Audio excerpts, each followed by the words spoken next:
Hello everyone, my self Anjani Kumar उत्तम। और आज हम फिजिक्स में रे ऑप्टिक्स चैप्टर पढ़ेंगे बेटा। लेक्चर 1 है। ओके, चलो शुरू करते हैं।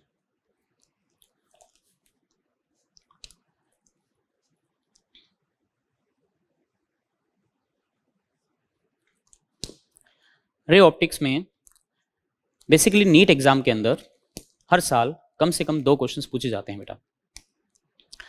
और मोस्टली जो क्वेश्चंस हैं वो प्रिज्म में से, टोटल इंटरनल रिफ्लेक्शन, लेंस और मिरर और ऑप्टिकल इंस्ट्रूमेंट से जनरली पूछे जाते हैं बेटा। तो ये टॉपिक जो है ये काफ़ी इंपॉर्टेंट है अपने आप में। तो बेटा बेसिकली देखा जाए तो रे ऑप्टिक्स के अंदर अपन ऑप्टिक्स को रे डायग्राम से समझेंगे। ठीक है, ऑप्टिक्स बोले तो लाइट, और लाइट की अगर हिस्ट्री की बात करें बेटा तो हिस्ट्री इसकी काफ़ी पुरानी है, इतिहास इसका काफ़ी पुराना है बेटा। लाइट के बारे में सबसे पहले ये कॉन्ट्रडिक्शन था कि लाइट का नेचर कैसा है, पार्टिकल नेचर है कि वेव नेचर है।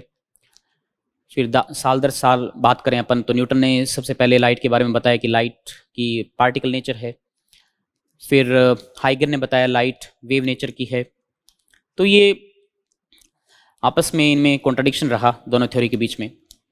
लेकिन इस चैप्टर में बेसिकली अपन फिजिक्स के बारे में, लाइट की फिजिक्स के बारे में डिस्कस नहीं करने जा रहे हैं बेटा। लाइट जो है वो होमोजीनियस मीडियम के अंदर स्ट्रेट लाइन में प्रोपागेट करता है। अगर आप किसी डार्क रूम में अगर टॉर्च को ऑन करते हैं बेटा तो टॉर्च से जो लाइट है वो स्ट्रेट लाइन में प्रोपागेट करती है। किसी डार्क रूम में अगर कोई होल है और वहां से सनलाइट आती है तो हमें एक ब्राइट स्पॉट नजर आता है, और ब्राइट स्पॉट इवन उस होल के एकदम स्ट्रेट सनलाइट के डायरेक्शन में स्ट्रेट अपन को नजर आता है बेटा। तो हम ये अज्यूम कर सकते हैं कि जो लाइट है वो एक होमोजीनियस मीडियम के अंदर स्ट्रेट लाइन में प्रोपागेट करती है। फिर जो फिजिसिस्ट थे उन्होंने लाइट को एक रे से रिप्रेजेंट किया और ज्योमेट्री से ये देखा कि जो रिफ्लेक्शन और जो रिफ्रैक्शन से जो इमेज फॉर्मेशन होता है बेटा वो उस ज्योमेट्री के अकॉर्डिंग मैथमेटिकली अपन फाइंड आउट कर सकते हैं, नहीं कर सकते हैं। तो बेटा रे डायग्राम से मैथमेटिकली हम जो इमेज की लोकेशन को फाइंड आउट करते हैं वो एग्जैक्टली बेटा प्रैक्टिकल डाटा से पूरा मैच करता है। ओके, तो इस चैप्टर में बेसिकली अपन लाइट को एक रे से रिप्रेजेंट करेंगे। ठीक है, और लाइट किससे इमिनेट होगी, किससे ओरिजिनेट होगी बेटा, वो ऑब्जेक्ट से ओरिजिनेट होगी। ठीक है, अब लाइट का जो ऑब्जेक्ट है या आप ये कह सकते हो सोर्स जो है वो सोर्स किस टाइप का हो सकता है। क्या उससे लाइट एनर्जी जो है वो निकलेगी, वो खुद एक सोर्स होगा लाइट का? ऐसा कोई जरूरी नहीं है। ठीक है, लाइट केवल एक बल्ब से ही इमिनेट होगी या सन से इमिनेट होगी। ठीक है, ऐसा नहीं है बेटा। जैसे जनरली कोई भी आप ऑब्जेक्ट कंसीडर करते हो, अपने कमरे के अंदर कोई बुक है या कोई टेबल है, ठीक है, उसको भी आपकी आई जो है वो देख पा रही है। उसका मेन लॉजिक क्या है कि जो लाइट बल्ब है उस लाइट बल्ब से जो लाइट है बेटा वो उस बुक पर या टेबल पर इंसिडेंट होने के बाद वो बेटा रिफ्लेक्ट होती है।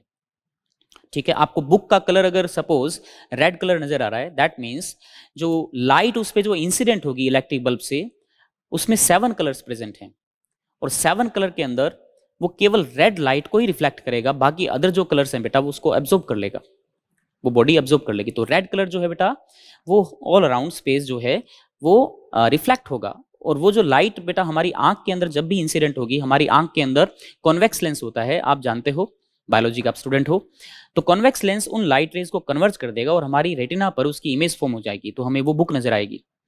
तो अगर कमरे में अगर अंधेरा कर दिया जाए, एकदम डार्क, इलेक्ट्रिक बल्ब जो है या जो बल्ब है वो ऑफ कर दिया जाए, तो आपको कोई भी ऑब्जेक्ट आपको नहीं नजर आएगा।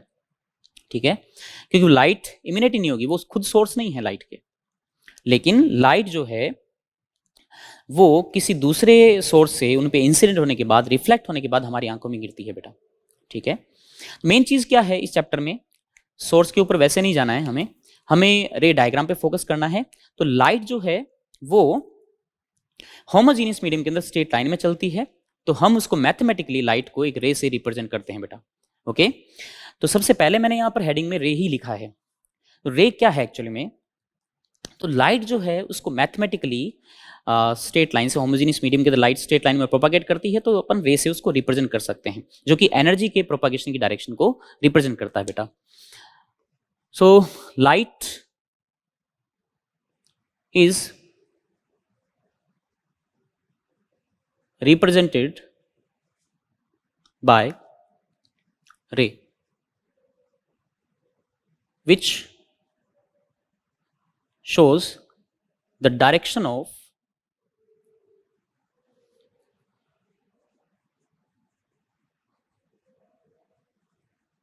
propagation of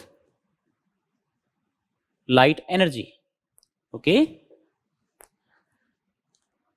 ठीक है. तो लाइट एनर्जी की प्रोपागेशन की डायरेक्शन को रिप्रेजेंट करता है बेटा लाइट रे. अब हम बात करेंगे बीम की. Light beam, bundle of light rays is called light beam. ठीक है, एक सिंगल रे से अपन सिंगल स्ट्रेट लाइन से अपन रे को रिप्रेजेंट करते हैं. जैसे रे को अगर मुझे रिप्रेजेंट करना है तो मुझे एक स्ट्रेट लाइन ड्रॉ करनी है, एक एरो लगा देना है. ओके, तो ये जो डायरेक्शन है बेटा, ये direction of propagation of light है. लाइट इस तरफ प्रोपागेट कर रही है. और बीम की बात करें तो बीम के अंदर काफी सारी लाइट रेज अपन ड्रॉ कर सकते हैं. Bundle of light rays is called beam. Okay, और बीम के कई टाइप हैं बेटा, जैसे पैरेलल बीम. फर्स्ट टाइप जो है वो है पैरेलल बीम. पैरेलल बीम के अंदर लाइट रेज अपन को पैरेलल ड्रॉ करनी है बेटा, कुछ इस टाइप से. Okay, this is parallel beam. Second one is converging beam. Okay, converging beam बोले तो लाइट रेज किसी पॉइंट पर कन्वर्ज हो रही है बेटा, कुछ इस टाइप से. Last one is diverging beam. Diverging beam means light rays किसी पॉइंट से एमिनेट हो रही है बेटा, कुछ इस टाइप से. ठीक है, 3 टाइप की बीम है. तो लाइट रे एक्चुअली में देखा जाए तो एनर्जी के प्रोपागेशन की डायरेक्शन को बताता है. लाइट को मैथमेटिकली इस चैप्टर के अंदर अपन रे से रिप्रेजेंट करेंगे. ओके, रे से क्यों रिप्रेजेंट किया? क्योंकि होमोजेनियस मीडियम के अंदर बेटा लाइट जो है वो स्ट्रेट लाइन में प्रोपागेट करती है बेटा, और मैथमेटिकल जो डाटा है वो प्रैक्टिकल डाटा से पूरा मैच करता है. तो ये मैथमेटिक्स हमारे लिए बड़ी काम की है. ओके, आगे चलते हैं बेटा. अब रे के कुछ लॉज हैं, बेसिक लॉज हैं, उन लॉज को समझना बहुत जरूरी है हमारे लिए.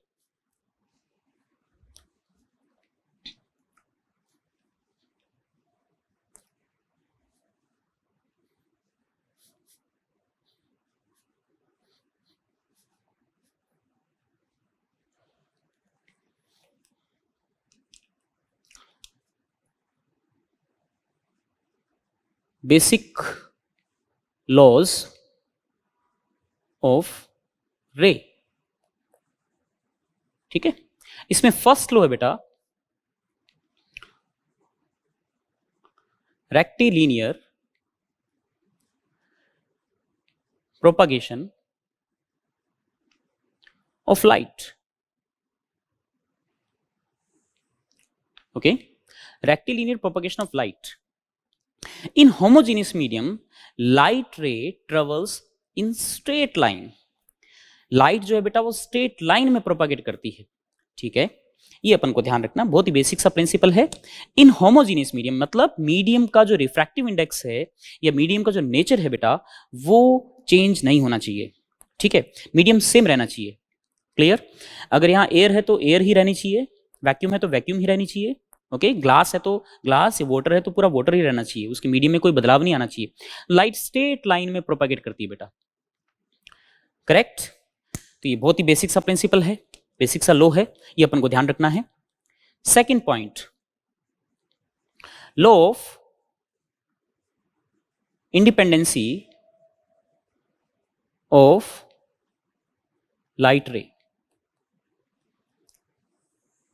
Law of independency of light रे मीन्स, बहुत ही खास पॉइंट है, अगर 2 या 2 से ज्यादा लाइट रे, ठीक है, 2 और मोर देन 2 लाइट रेज अगर इंटरसेक्ट करती हैं बेटा तो एक दूसरे को डिस्टर्ब नहीं करेंगी. ठीक है। Without any deviation light rays जो है वो स्ट्रेट लाइन में चलती रहेंगी। जैसे मान लीजिए एक लाइट रे इधर जा रही है, एक लाइट रे इधर जा रही है बेटा, ठीक है, एक लाइट रे कुछ इस तरफ जा रही है, तो ये लाइट रेज आपस में एक दूसरे को डिस्टर्ब नहीं करेगी, मैथमेटिकल लाइन सही है, ओके। तो ये आपस में कभी भी एक दूसरे को डिस्टर्ब नहीं करेंगे। जैसे इलेक्ट्रिक फील्ड लाइंस होती हैं, अपन देखते हैं कि पॉजिटिव पॉजिटिव चार्ज है तो इलेक्ट्रिक फील्ड लाइंस कुछ इस टाइप से डेविएट हो जाएंगी, पॉजिटिव माइनस है, प्लस या माइनस है तो इस टाइप से मुड़ जाएंगी। तो ऐसा इसमें ऐसा कुछ नहीं होने वाला, मैथमेटिकल लाइंस हैं। तो मोर देन 2 लाइट रेज अगर आप इंटरसेक्ट कर रही हैं, कहीं मिल रही हैं, तो वो कभी भी एक दूसरे को डिस्टर्ब नहीं करेंगी बेटा। ये सेकंड बेसिक लॉ है। And third one, law of reversibility of light रे। Law of reversibility of light रे, ये बड़ा खास लॉ है बेटा। खास क्यों बोल रहा हूं मैं इसको, इसमें ही ध्यान रखना अपन को कि कोई भी सिस्टम है, ठीक है, जिसमें कई सारे ऑप्टिकल डिवाइस हो सकते हैं, लेंस हो सकता है, मिरर हो सकता है, ठीक है, प्रिज्म हो सकता है, कोई स्लैब हो सकती है, ठीक है। अगर लाइट रे की डायरेक्शन को रिवर्स कर दें, अपन डायरेक्शन को पलट दें, रिवर्स कर दें, अपोजिट कर दें बेटा, तो लाइट रे अपन अपने इनिशियल पाथ को रिट्रेस करेगी, उसी सेम पाथ को वापस रिट्रेस करेगी, ठीक है। देखिए जैसे मैं यहां पर डायग्राम से बना के बताता हूं। देखिए बेटा, जैसे मान लीजिए यहां पर कोई लेंस है, ठीक है, यहां कोई मिरर है बेटा, ठीक है, मिरर और लेंस के बारे में हल्का फुल्का आप सब लोग जानते हो। तो अगर कोई लाइट रे सपोज यहां से इस मिरर पे इंसिडेंट होती है एंड देन मान लीजिए इधर बैंड हो गई बेटा, इधर मुड़ गई, ये लाइट रे फिर मिरर से टकराने के बाद इधर चली जाती है, तो ये कुछ इस टाइप का इसमें पाथ है लाइट रे का।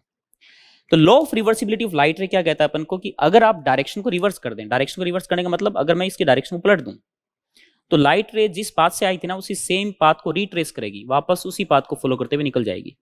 ये बहुत ही खास लॉ है और इस पर कई सारे क्वेश्चंस भी बने हुए बेटा।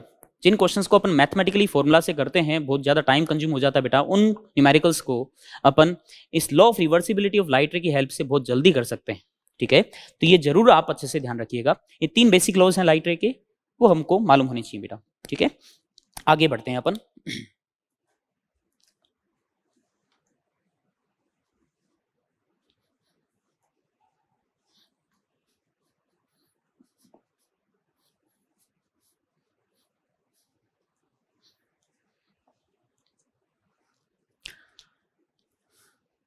बात करें बेटा शैडो की। शैडो पर एज सच वैसे कोई न्यूमेरिकल नहीं बनता है, लेकिन फिर भी ज्योमेट्रिकली क्वेश्चन बेटा फ्रेम हो सकता है फिजिक्स के अंदर। शैडो मतलब बोले तो अगर लाइट किसी ओपेक, मतलब जो ऐसी बॉडी जो कि ट्रांसपेरेंट नहीं है, जिसमें लाइट पार नहीं जा सकती, ओपेक सरफेस पर जब इंसिडेंट होती है, तो उस बॉडी के बिहाइंड वॉल्यूमेट्रिक रीजन जिसके अंदर लाइट प्रेजेंट नहीं है बेटा, जहां पे अंधेरा है, डार्कनेस है, उस रीजन को अपन बोलते हैं शैडो। तो बहुत ही सिंपल चीज है, और क्योंकि ये रोज अपन इस चीज से गुजरते हैं तो हमको ये मालूम है शैडो क्या है। तो कोई भी ऑब्जेक्ट है, ठीक है, ये ट्रांसपेरेंट नहीं है बेटा, ओपेक है, और इस पर मान लीजिए आपने लाइट इंसिडेंट की, एक टॉर्च से लाइट इंसिडेंट की, ओके, लाइट कुछ इस टाइप से जा रही है बेटा, तो इस रीजन में लाइट जा रही है, तो स्क्रीन अगर हम सामने रखें तो हमें क्लियरली मालूम चलेगा कि लाइट इस रीजन को क्रॉस करके चली जाएगी आगे, यहां से भी बेटा क्रॉस करके आगे चली जाएगी। तो स्क्रीन पर अगर आपसे कोई कहे कि ब्राइट रीजन कहां है जहां पर मतलब डार्कनेस नहीं होगा, वो ये वाला रीजन होगा, यहां पर लाइट पहुंच रही है। और कौन सा रीजन जिसमें लाइट नहीं पहुंचेगी, जहां पे डार्कनेस रहेगी, अंधेरा रहेगा, वो ये वाला रीजन है। तो ये शैडो है, ओके, ये शैडो है। अब शैडो की आपको ये पूछे कि शैडो की डायमेंशन क्या है, इसका एरिया वगैरह कितना है, तो वो हमें ज्योमेट्रिकली सॉल्व करना पड़ता है। आपके मॉड्यूल के अंदर एक एग्जांपल दे रखा है डिस्क का, बहुत ही सिंपल सा क्वेश्चन है, आप जरूर उसको ट्राई कीजिए।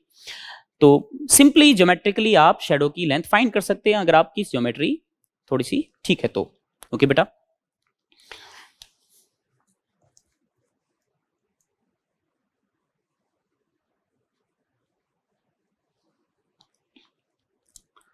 अब जैसे एक सिंपल सा क्वेश्चन लूं मैं,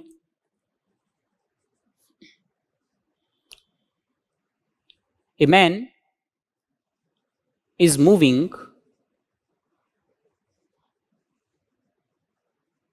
towards a light, a pole, okay, a pole as shown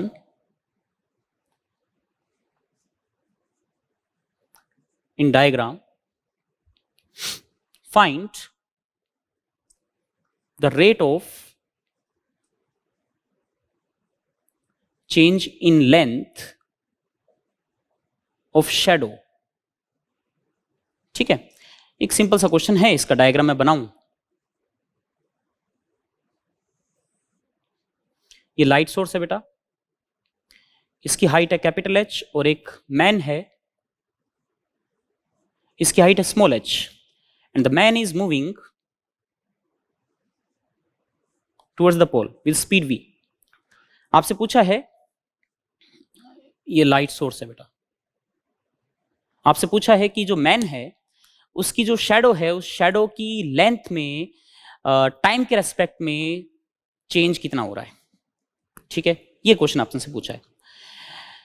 okay, तो फर्स्ट ऑफ ऑल अपन, आप एक बार ट्राई कर सकते हैं पॉज करके। ओके बेटा, तो फर्स्ट ऑफ ऑल अपन इसकी शैडो बनाएंगे। शैडो किस रीजन में बनेगी, तो लाइट सोर्स है, लाइट यहां से जब इमिनेट होगी तो इस रीजन में पहुंचेगी, तो यहां पर तो अंधेरा रहेगा ही नहीं, शैडो बनेगी नहीं। शैडो किस रीजन में बनेगी, तो बहुत सिंपली अपन समझ सकते हैं, शैडो इस रीजन में शैडो बनेगी बेटा, ये वाला रीजन। क्योंकि यहाँ पर लाइट जो है यहां से जब इंसिडेंट होगी तो इस मैन को क्रॉस करके नहीं जाएगी, तो शैडो इस रीजन में बनेगी बेटा। मान लीजिए शैडो की लेंथ बेटा एल है, ठीक है, this is shadow, length of shadow is L, और मैन जो है वो पोल की तरफ मूव कर रहा है वेलोसिटी v से। Let's say distance between man and pole is x, ये डिस्टेंस x है और जो कि वैरी करेगी लगातार। तो मुझे फाइंड करना है dl बाई dt, क्योंकि पूछा यही है rate of change in length of shadow, मतलब dl बाई dt फाइंड करना बेटा अपन को। तो अब इस ट्रायंगल से अपन को एल एक्स में रिलेशन पता करना है। ठीक है, मान लीजिए ये वाला एंगल थीटा है, तो क्या अपन फाइंड नहीं कर सकते इसमें एल और एक्स में रिलेशन? डेफिनेटली फाइंड कर सकते हैं बेटा, क्योंकि राइट एंगल ट्रायंगल है ये भी, और ये बंदे की हाइट जो है स्मॉल एच है, ये भी राइट एंगल ट्रायंगल है। तो यहाँ पर दो ट्रायंगल बन रहे हैं, एक तो छोटे वाला और एक बड़े वाला। तो यहां पर बेटा देखा जाए तो टेन थीटा बराबर, छोटे वाले ट्रायंगल की बात करूं तो एच बाय एल, और बड़े वाले ट्रायंगल की बात करूं तो बेटा capital H by X plus L. इसको क्रॉस मल्टीप्लाई कर दें आप, H X plus H L बराबर capital H into L. That means L is equal to H X upon H minus small H. तो ये शैडो की length आ गई। यहां पर कांस्टेंट क्वांटिटी कौन कौन सी है, कैपिटल एच और स्मॉल एच, ये कांस्टेंट क्वांटिटी है, एक्स वेरी कर रहा है। अगर मैं इस इक्वेशन को टी के रेस्पेक्ट में डिफरेंशिएट करूं बेटा, तो DL by D T is equal to H by H minus small H into DX by D T. और dx बाई dt की बात करें बेटा तो x is decreasing, x decrease हो रहा है, तो x का टाइम के रेस्पेक्ट में डिफरेंशिएशन जो वेलोसिटी को बताएगा v को, बट नेगेटिव में। क्यों नेगेटिव में, क्योंकि x डिक्रीज हो रहा है बेटा। तो यहां पर dl बाई dt की जो वैल्यू आई हमारे पास is equal to h upon capital H minus small h, and dx by dt is minus v। ठीक है, तो यहां पर माइनस v आ गया, देन हमारे पास रेट आ गया। देखो शैडो की जो लेंथ है वो किस रेट से चेंज हो रही है, वो रेट हमने फाइंड कर ली। एंड यहां negative sign is indicating that the length of shadow is decreasing. Length जो है शैडो की वो लगातार डिक्रीज हो रही है बेटा, और हो भी रही है। सही बात है कि बंदा जब यहां पे आएगा एकदम जस्ट इसके नीचे आ जाएगा तो शैडो एकदम खत्म हो जाएगी बेटा। ठीक है, तो ये एकदम सिंपल सा क्वेश्चन था ज्योमेट्री से रिलेटेड। अब हम आगे पढ़ेंगे बेटा रिफ्लेक्शन के बारे में, राइट। लाइट का रिफ्लेक्शन किस तरीके से होगा, उसके बेसिक लॉज और ज्योमेट्री से रिलेटेड एक दो चीजें अपन देखेंगे बेटा।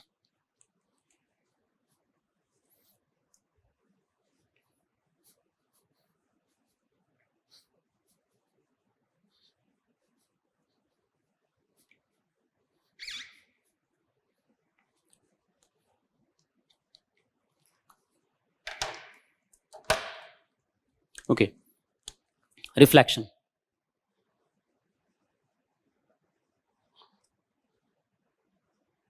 ऑफ लाइट,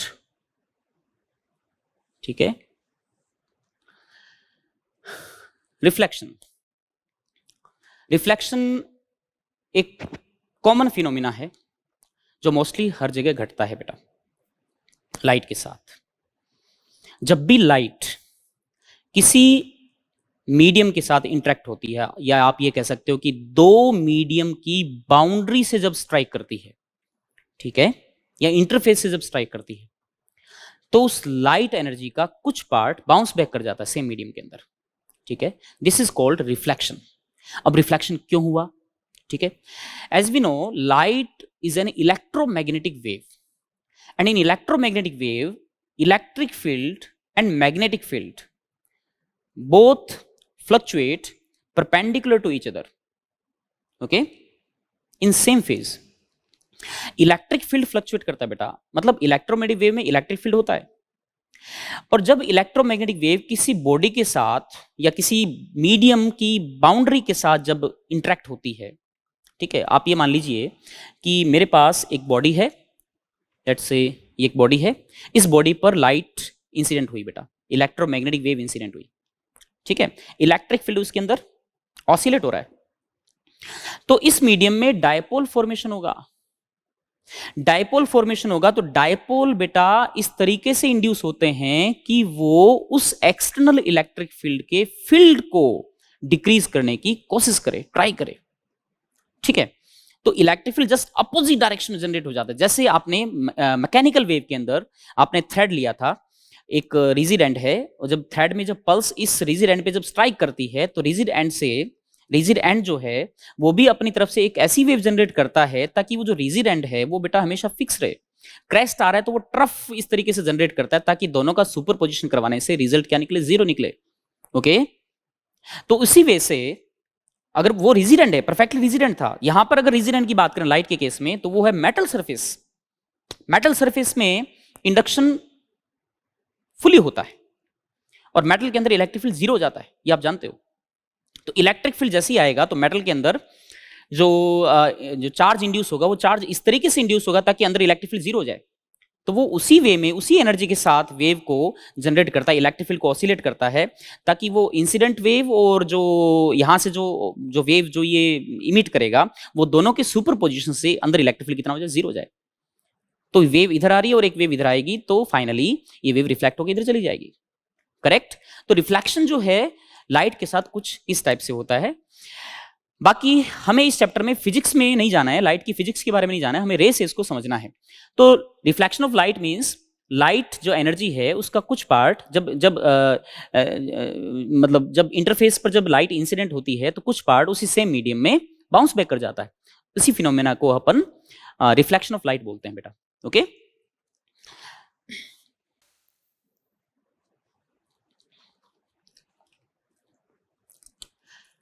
हमारे काम की जो चीज है इस टॉपिक के अंदर वो है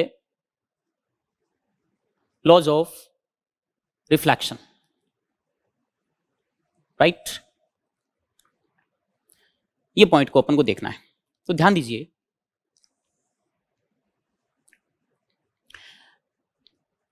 एक रिफ्लेक्टिंग सरफेस है बेटा,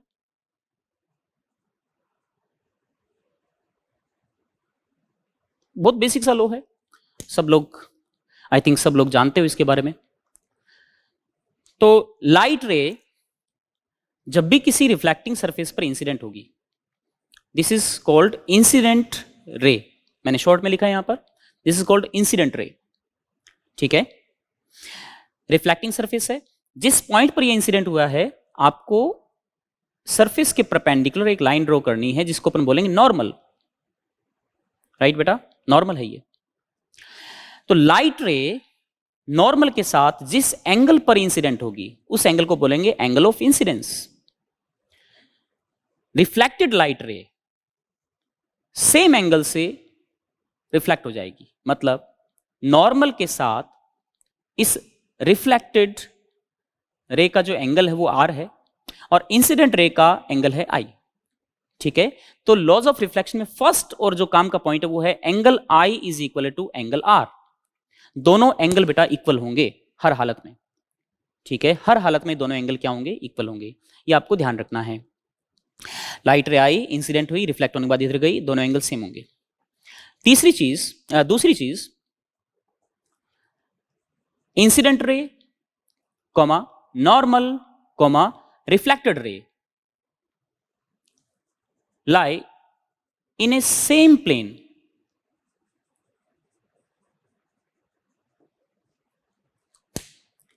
All three lines lie in a same plane. Same plane में ही रहेंगे बेटा, ये ध्यान रखना, ठीक है, इनका प्लेन सेम रहना चाहिए।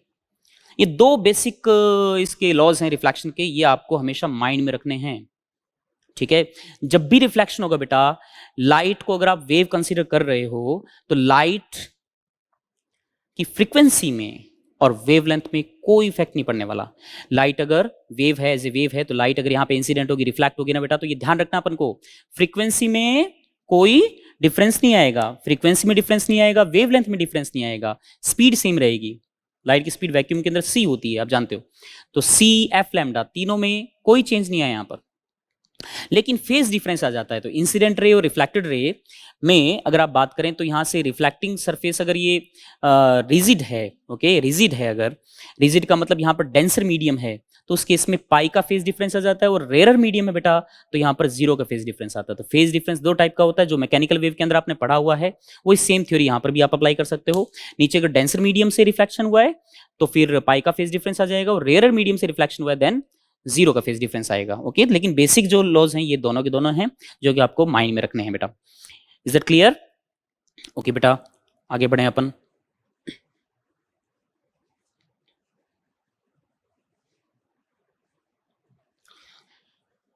अब इसमें कुछ पॉइंट्स, स्पेशल पॉइंट्स जो आपको ध्यान रखने हैं हर हालत में।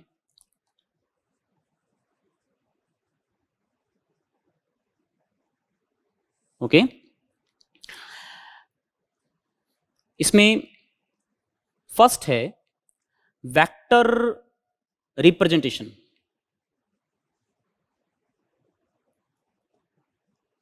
ठीक है, और इसको अपन बहुत आसानी से समझ सकते हैं, आप सबके सब मेरे साथ रहना।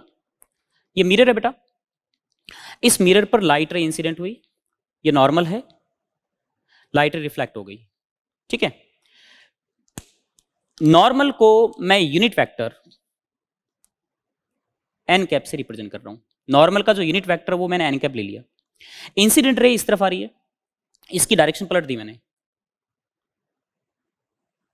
इंसिडेंट रे का जो यूनिट वेक्टर उसको मैं आई कैप लिख देता हूं, तो अगर मैं डायरेक्शन इसकी पलट दूं तो ये आ जाएगा माइनस का आई कैप। रिफ्लेक्टेड रे इसी तरफ है, इसका यूनिट वेक्टर मैंने लिख दिया R cap, minus I cap N cap R cap.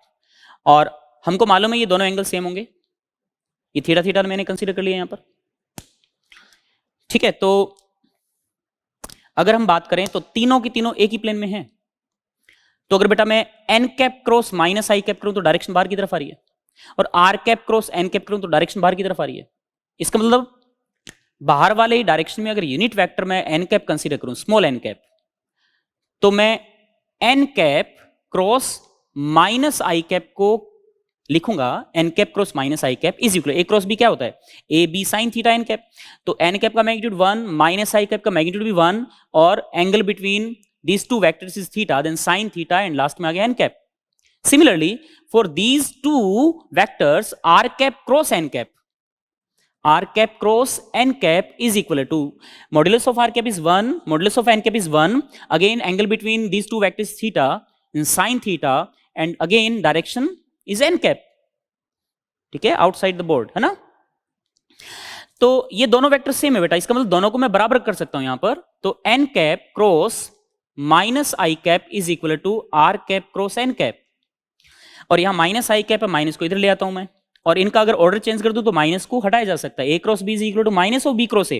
तो बेटा इनको मैं लिख सकता हूं I cap cross N cap. तो वेक्टर में कई बार ऐसा लिखा हुआ मिल जाता है अपन को, क्वेश्चन आ सकता है थ्योरेटिकली इस टाइप से कि ये किस कंडीशन को फुलफिल करेगा, कौन सी कंडीशन सही है। ठीक है बेटा, ये समझ में आया आपको। तो फर्स्ट पॉइंट अपन को ये समझ में आया। Second point,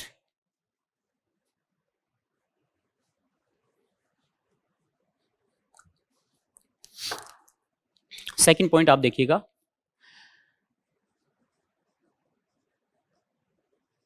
deviation of light रे, और बहुत खास पॉइंट है बेटा ये,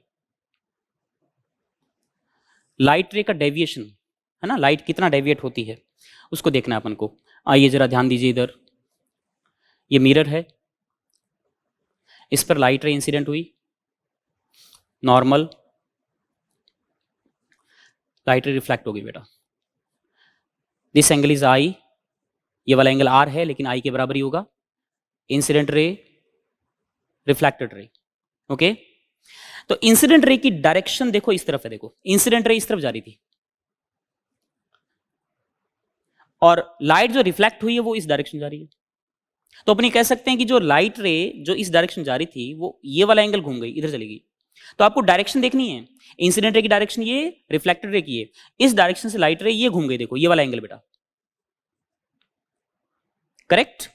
और ये वाला एंगल कैलकुलेट करना बड़ा आसान है, पूरा एंगल ये पाई दिख रहा है आपको, ये वाला एंगल आ जाएगा 2i, दैट मीन्स ये जो एंगल दिख रहा है आपको इसको मैं बोलूंगा angle of deviation, angle of deviation delta is equal to pi minus 2i, ठीक है, स्मॉलर एंगल है ये।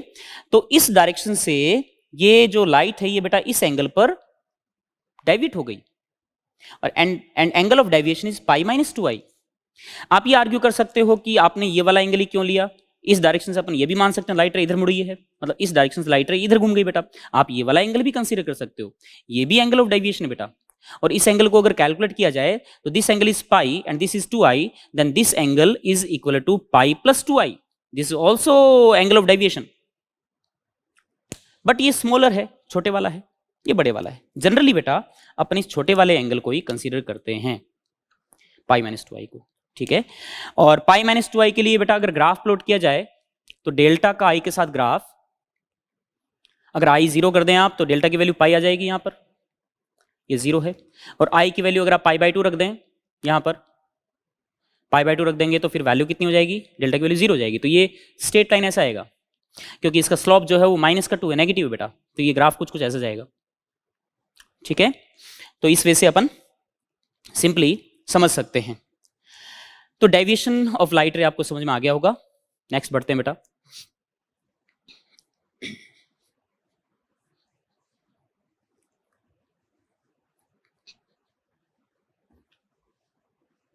ओके, ये मेन पॉइंट्स थे। अब थर्ड पॉइंट के अंदर अपन डेविएशन को ही कंसीडर कर लें और अच्छे से। जैसे मिरर है और ये नॉर्मल है बेटा, एक लाइट रे यहां पर इंसिडेंट हो रही है, लाइट रे रिफ्लेक्ट हो रही है इधर, करेक्ट। अगर आप लाइट रे को इस डायरेक्शन में थीटा एंगल पर रोटेट करते हो इस तरफ, करेक्ट, इस तरफ मैंने इस लाइट रे को रोटेट किया और मिरर को फ्रीज कर रखा मैंने, तो जो रिफ्लेक्टेड लाइट रे है वो कितने एंगल से डेविएट होगी या कितने एंगल से रोटेट होगी बेटा। तो अगर आप देखें कि अगर ये वाला एंगल आई है, angle of incidence suppose I है, तो अगर आपने इसको थीटा एंगल पे रोटेट कर दिया तो फिर लाइट रे यहां आ जाएगी, ये वाली पोजीशन पे आ जाएगी बेटा, तो फिर ये वाला एंगल हमारे पास बचेगा आई माइनस थीटा। तो एंगल ऑफ इंसिडेंस अब आई माइनस थीटा हो गया, तो एंगल ऑफ जो रिफ्लेक्शन आएगा इस केस के अंदर वो भी आई माइनस थीटा होना चाहिए, नया वाला। और पुराने वाले की बात करें अगर अपन, तो वो आई के बराबर था, देखो ये वाला आई है तो ये वाला भी आई होगा। इसका मतलब जो रिफ्लेक्टेड लाइट रे है वो इस एंगल पर रिफ्लेक्ट हो जाएगी।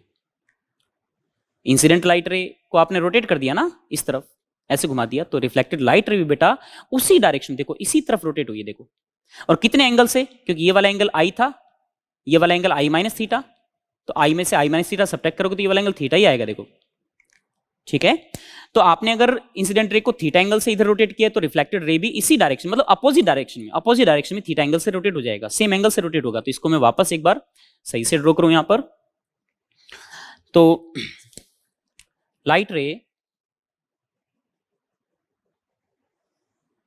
नॉर्मल, और ये लाइट रे बेटा इधर आ रही है, और आपने अगर इस तरफ एंगल थीटा से रोटेट किया है तो ध्यान रखना रिफ्लेक्टेड लाइट रे अपोजिट डायरेक्शन में सेम एंगल से रोटेट हो जाएगी, ठीक है, सेम एंगल से अपोजिट डायरेक्शन रोटेट हो जाएगी। थर्ड पॉइंट ये है, थर्ड पॉइंट का एक और पार्ट है कि अगर आपने इस रिफ्लेक्टिंग सरफेस को वापस ड्रॉ करूं मैं यहां पर, इंसिडेंट रे, नॉर्मल, ये मिरर है बेटा। अगर आप मिरर को थीटा एंगल से रोटेट करो बेटा, ठीक है, तो रिफ्लेक्टेड लाइट रे जो है वो कितना एंगल रोटेट होगा। इंसिडेंट रे की डायरेक्शन में कोई बदलाव नहीं किया गया है, वो एज इट इज है। तो इंसिडेंट रे आ रही है, रिफ्लेक्ट हो रही है, मिरर है, ठीक है, और मिरर को अब मैंने थीटा एंगल से घुमा दिया। तो अब बताना है कि रिफ्लेक्टेड लाइट रे कितना एंगल घूमेगी। इंसिडेंट रे में मैंने कोई बदलाव नहीं किया है, तो इसको कैसे कैलकुलेट करें। बहुत इजीली कैलकुलेट किया जा सकता है। अगर आप देखें बेटा तो इंसिडेंट रे की डायरेक्शन जो थी वो ये है, और रिफ्लेक्टेड रे अभी इधर की तरफ है, और ये वाला एंगल मान लीजिए आई है, तो ये वाला एंगल भी आई के बराबर होगा। तो एंगल ऑफ जो डेविएशन है डेल्टा आर आर का इस डायरेक्शन के साथ जो एंगल है वो मैंने लिख दिया delta one, and delta one is nothing but pi minus 2i, correct. अब हमने मिरर को रोटेट किया बेटा, तो आप अगर गौर से देखें तो नॉर्मल हमेशा मिरर के साथ 90 डिग्री एंगल बनाता है बेटा। ये मिरर है, ये नॉर्मल है, अगर मिरर को मैं रोटेट करूंगा तो नॉर्मल भी उतना ही एंगल रोटेट होगा, सेम एंगल से घूम जाएगा। तो अगर आपने मिरर को रोटेट कर दिया बेटा, मिरर मान लीजिए थीटा एंगल आपने रोटेट कर दिया, यहां ले आए मिरर को, तो नॉर्मल भी उसी के साथ थीटा एंगल से घूम जाएगा। अब जब नॉर्मल थीटा एंगल से घूमेगा तो इंसिडेंट रे के साथ नॉर्मल का जो एंगल आया, एंगल ऑफ इंसिडेंस, वो आई प्लस थीटा हो जाएगा। और जब ये आई प्लस थीटा हो गया तो जो रिफ्लेक्टेड लाइट रे बेटा, जो नई वाली जो रिफ्लेक्टेड लाइट रे होगी वो भी इस नॉर्मल के साथ आई प्लस थीटा एंगल बनाएगी, ठीक है। ये नई वाली रिफ्लेक्टेड लाइट रे बेटा, आर आर डैश लिख देता हूं मैं इसको, करेक्ट। तो अब जो नई वाली जो रिफ्लेक्टेड लाइट रे है इसका जो डेविएशन आएगा इसी इंसिडेंट रे के साथ वो ये वाला आएगा delta two, and delta two is equal to pi minus 2, but here angle of incidence is I plus theta, I plus theta. तो डेल्टा टू आ गया, डेल्टा वन आ गया, और हमसे ये वाला एंगल पूछा है कि जो रिफ्लेक्टेड लाइट रे है ना वो कितना एंगल रोटेट हुई है बेटा, तो वो एंगल ये वाला रोटेट हुई है ना, इस एंगल को मैंने फाई लिख दिया। क्या आप फाई फाइंड कर सकते हो? बहुत इजी है बेटा, देखो तो यहां से इस रेफरेंस लाइन के साथ इस पुराने वाली रे का जो एंगल है वो डेल्टा वन है, नई वाली का डेल्टा टू है, तो ये वाला एंगल फाई जो है ना वो सिंपली नजर आ रहा है बेटा, phi is equal to delta one minus delta two. Delta one की वैल्यू में से डेल्टा टू सब्ट्रैक्ट करोगे बेटा तो पाई माइनस 2i कैंसिल आउट हो जाएगा, and phi is equal to 2 times of theta. तो ये ध्यान रखें कि अगर आप मिरर को रोटेट करोगे तो रिफ्लेक्टेड लाइट रे बेटा जितना एंगल आपने मिरर को रोटेट किया ना उससे डबल एंगल से लाइट रे रोटेट हो जाएगी, okay, double angle, just twice, ठीक है। तो बेसिक इसका मैं अगर यहां डायग्राम बनाऊं तो आप इस वे से इसको याद रख सकते हो। ये मिरर, लाइट रे, नॉर्मल, रिफ्लेक्टेड लाइट रे, मिरर। अगर आपने इसको थीटा एंगल से रोटेट किया है ना और इंसिडेंट रे को फिक्स रखा है तो ये रिफ्लेक्टेड लाइट रे उसी डायरेक्शन जिस तरह मिरर रोटेट हुआ है उसी डायरेक्शन में 2 थीटा एंगल से रोटेट हो जाएगा, ठीक है। ये दोनों पॉइंट्स बेटा इसमें ध्यान रखने हैं आपको।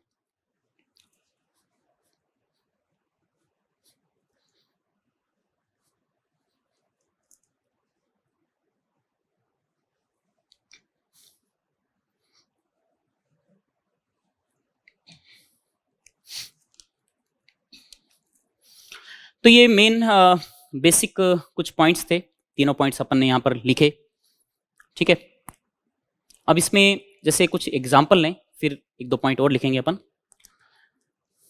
एग्जाम्पल पे बात करें, जैसे मान लीजिए कि आपको ये दे रखा है कि मिरर है, ये नॉर्मल है, और ये लाइट रे बेटा, ये लाइट रे रिफ्लेक्ट हो रही है इधर, इंसिडेंट रे, रिफ्लेक्टेड रे, ठीक है। वैसे ही मैं क्वेश्चन यहाँ पे लिख देता हूँ। जैसे इंसिडेंट रे को बेटा मान लीजिए आपने सपोज 2 डिग्री एंगल रोटेट कर दिया, और मिरर को बेटा आपने 4 डिग्री एंगल रोटेट कर दिया। आपसे पूछा जाए कि बताइए रिफ्लेक्टेड लाइट रे कितना एंगल रोटेट होगा और किस डायरेक्शन में होगा, ठीक है। तो आप इसको बहुत इजीली कर सकते हो। पहले बेटा देखो मिरर को फ्रीज कर दो, मिरर को फ्रीज करोगे और केवल इंसिडेंट रे को ही रोटेट किया जाए 2 डिग्री, तो अपन को मालूम है कि अपोजिट डायरेक्शन में 2 डिग्री एंगल रोटेट हो जाएगी। फिर इस रे को फिक्स कर दिया और फिर मिरर को अगर रोटेट कर दें 4 डिग्री, तो अपन को मालूम है कि रिफ्लेक्टेड लाइट रे उसी डायरेक्शन में डबल एंगल से रोटेट हो जाएगी। तो इसका मतलब रिफ्लेक्टेड लाइट रे ओवरऑल कितना एंगल रोटेट हुई बेटा इस डायरेक्शन में, तो रोटेशन को अगर मैं थीटा से रिप्रेजेंट कर दूं तो theta is equal to 8 minus 2, 6 degree. तो ये रिफ्लेक्टेड लाइट रे 6 डिग्री एंगल से रोटेट हो जाएगी बेटा। ठीक है,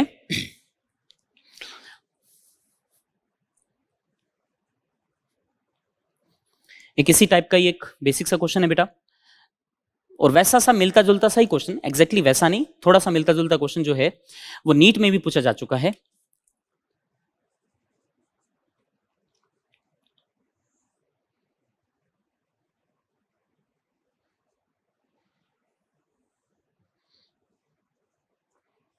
दिस इज स्क्रीन और एक लाइट रे बेटा जो कि इधर आ रही है, ये लाइट रे है या लाइट बीम मान सकते हो आप, एक बीम है, और ये बीम बेटा इस मिरर से, इस रिफ्लेक्टिंग सरफेस से रिफ्लेक्ट होने के बाद इधर जा रही है। तो स्क्रीन पर एक ब्राइट स्पॉट बन रहा है, लाइट आ रही है, ठीक है, और रिफ्लेक्शन के बाद में बीम यहाँ पे इस पे ब्राइट स्पॉट बना रही है स्क्रीन पे, ब्राइट स्पॉट, ठीक है। और ये वाला एंगल जो है किसी इंस्टेंट पर आपको थीटा दे रखा है, और ये वाला एंगल 90 दे रखा है, और जो मिरर है ना बेटा, इस मिरर को या रिफ्लेक्टिंग सरफेस को ओमेगा एंगुलर स्पीड से रोटेट कर रहे हैं अपन, और ये डिस्टेंस आपको गिवन है यहां से यहां तक की, दिस इज एल, ठीक है, ये लाइट बीम।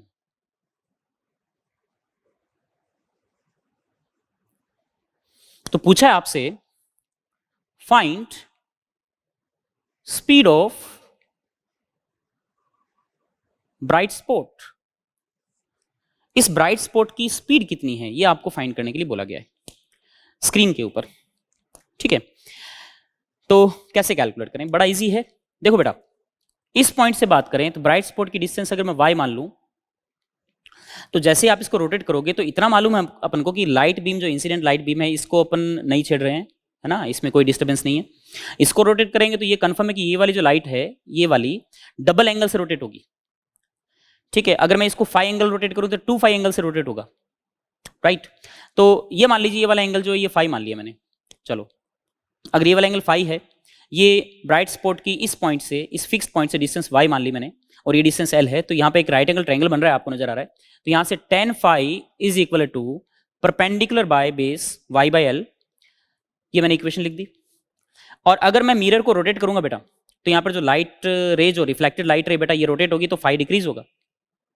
और मिरर को अगर आप सपोज 2 डिग्री एंगल रोटेट करोगे तो ये 4 डिग्री घूमेगा, इसका मतलब फाई में जो चेंज आएगा D phi by D T, वो इसकी एंगुलर स्पीड को बताएगा, और वो जो एंगुलर स्पीड होगी वो इससे डबल होनी चाहिए। क्यों डबल होनी चाहिए, क्योंकि डबल एंगल से रोटेट हो गई है।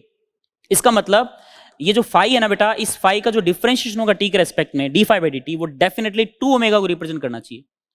इस इक्वेशन को टी के रेस्पेक्ट में डिफरेंशिएट करूं तो tan फाई का डिफरेंशिएशन आ जाएगा बेटा sec square phi into D phi by D T, chain rule, y का D Y by D T and l divide में आ गया sec square phi D phi by D T, and D phi by D T is -2 omega. -2 omega क्यों, क्योंकि phi is decreasing, तो D phi by D T जो है ना बेटा वो -2 ओमेगा आ जाएगा, तो -2 ओमेगा sec स्क्वायर फाई। अच्छा फाई की वैल्यू मालूम नहीं है, तो गिवन कंडीशन के लिए बात करें तो गिवन कंडीशन बताइए जरा, फाई की वैल्यू कितनी होनी चाहिए, थीटा है तो ये वाला भी थीटा होगा, तो फाई हमने लेट किया बेटा, यहां पर थीटा गिवन था, तो फाई आ जाएगा 90 माइनस थीटा। तो sec स्क्वायर फाई को मैं 1 अपन cos स्क्वायर फाई लिख सकता हूं, और फाई की वैल्यू लिख दूंगा पाई बाई 2 माइनस थीटा बराबर D Y by D T. D Y by D T बेटा इस ब्राइट स्पॉट की स्पीड आ जाएगी, वाई में चेंज आ रहा है, वो स्पीड अपन से पूछिए वी मान लेता हूं चलो, बाय एल, और cos square pi by 2 minus phi, cos pi by 2 minus theta क्या होगा, साइन थीटा, तो ये आ जाएगा साइन स्क्वायर थीटा। एल को आप इधर मल्टीप्लाई कर दीजिए, then we get v is equal to -2 omega L upon sine square theta. तो इस वे से बेटा अपन ब्राइट स्पॉट की स्पीड फाइंड कर सकते हैं। तो सिंपल इसमें डिफरेंशिएशन का भी यूज हो गया, ऑप्टिक्स का भी यूज हो गया, तो और काइनेमेटिक्स का भी थोड़ा बहुत यूज हो गया बेटा, है ना। चलिए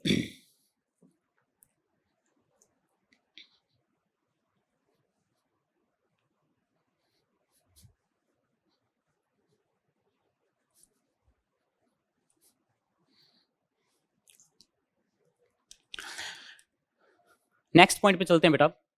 पॉइंट 3 पॉइंट तक अपन डिस्कस कर चुके थे। पॉइंट नंबर 4, स्पेशल केस कौन सा है? देखो रिफ्लेक्शन जो है, प्लेन मिरर से रिफ्लेक्शन हमने, या रिफ्लेक्टिंग सरफेस से रिफ्लेक्शन हमने कंसीडर कर लिया बेटा, ठीक है। और अगर दो रिफ्लेक्टिंग सरफेस हैं और जो कि एक दूसरे से इंक्लाइंड हैं, कुछ इस टाइप से,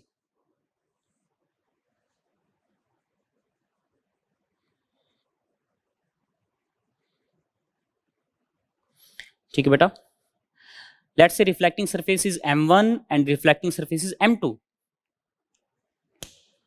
दोनों एक दूसरे से सपोज बेटा थीटा एंगल पर हैं, मान लीजिए, और एक लाइट रे इस मिरर पर इंसिडेंट हो रही है। Then find the angle of deviation after two successive reflection, ठीक है, okay. Angle of deviation after two successive reflections कितना होना चाहिए? ये बहुत ही फेमस आर्टिकल है बेटा, बहुत ही फेमस क्वेश्चन भी मान सकते हो आप इसको। तो एक लाइट रे आ रही है और मान लीजिए यहाँ पे इंसिडेंट हुई, टकराने के बाद इधर गई, ध्यान देना, और फिर बाद में इधर चलेगी बेटा, ओके। तो फर्स्ट रिफ्लेक्शन यहाँ से हुआ, टकराने के बाद यहाँ पे भिड़ी, फिर रिफ्लेक्शन यहाँ से हुआ, इधर चलेगी। नॉर्मल ये बन रहा है बेटा, यहाँ पे ये नॉर्मल है, और यहाँ के लिए नॉर्मल देखा जाए तो ये वाला बन रहा है, करेक्ट। ये इंसिडेंट रे है, और ये एंगल ऑफ इंसिडेंस अपन को गिवन नहीं है। मान लीजिए आई है, तो ये वाला एंगल भी आई के बराबर होगा। ये लाइट रे बेटा इस पे इंसिडेंट हुई, इस सरफेस पर, ये वाला एंगल मालूम नहीं है, मान लीजिए आर है, तो ये वाला एंगल भी आर होगा। ये लाइट रे इधर जाने गई बेटा, दो रिफ्लेक्शन के बाद में लाइट रे इधर चलेगी, ये फाइनली मान लीजिए रिफ्लेक्टेड रे है, आर मान लीजिए। अब आपसे पूछा जाए बताइए डेविएशन कितना है इसकी, ठीक है। तो इंसिडेंट रे इधर थी, फिर इधर मुड़ी, फिर इधर चलेगी।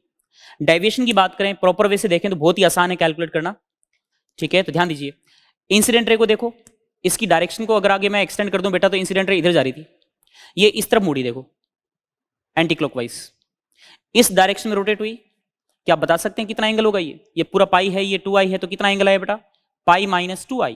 ये डेल्टा 1 लिख दिया मैंने इसको, ठीक है। फिर ये लाइट रे इस तरफ जा रही थी, इस डायरेक्शन देखो, फिर अगेन ये घूमी, देखो इस तरफ जा रही थी, अगेन रोटेट हुई, और डायरेक्शन ऑफ रोटेशन जो बेटा सेम है, देखो एंटी क्लॉकवाइज। अब यहां पर मान लीजिए डेल्टा 2 है, और delta 2 is simply pi minus 2r, ये आगे डेल्टा 2, क्लियर। तो पाई minus 2i, pi minus 2r। तो अगर आपसे पूछे कि टोटल डेविएशन कितना है यहां पर बेटा, तो दोनों का डायरेक्शन सेम है। अगर ये अपोजिट होता ना तो सब्ट्रैक्ट हो जाता, तो एक ही डायरेक्शन में है, तो डेल्टा आ जाएगा बेटा delta 1 plus delta 2।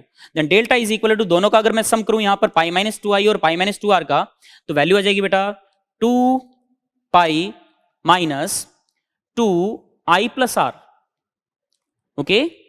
2 pi minus 2i plus r, ये वाला एंगल हमारे पास आ गया।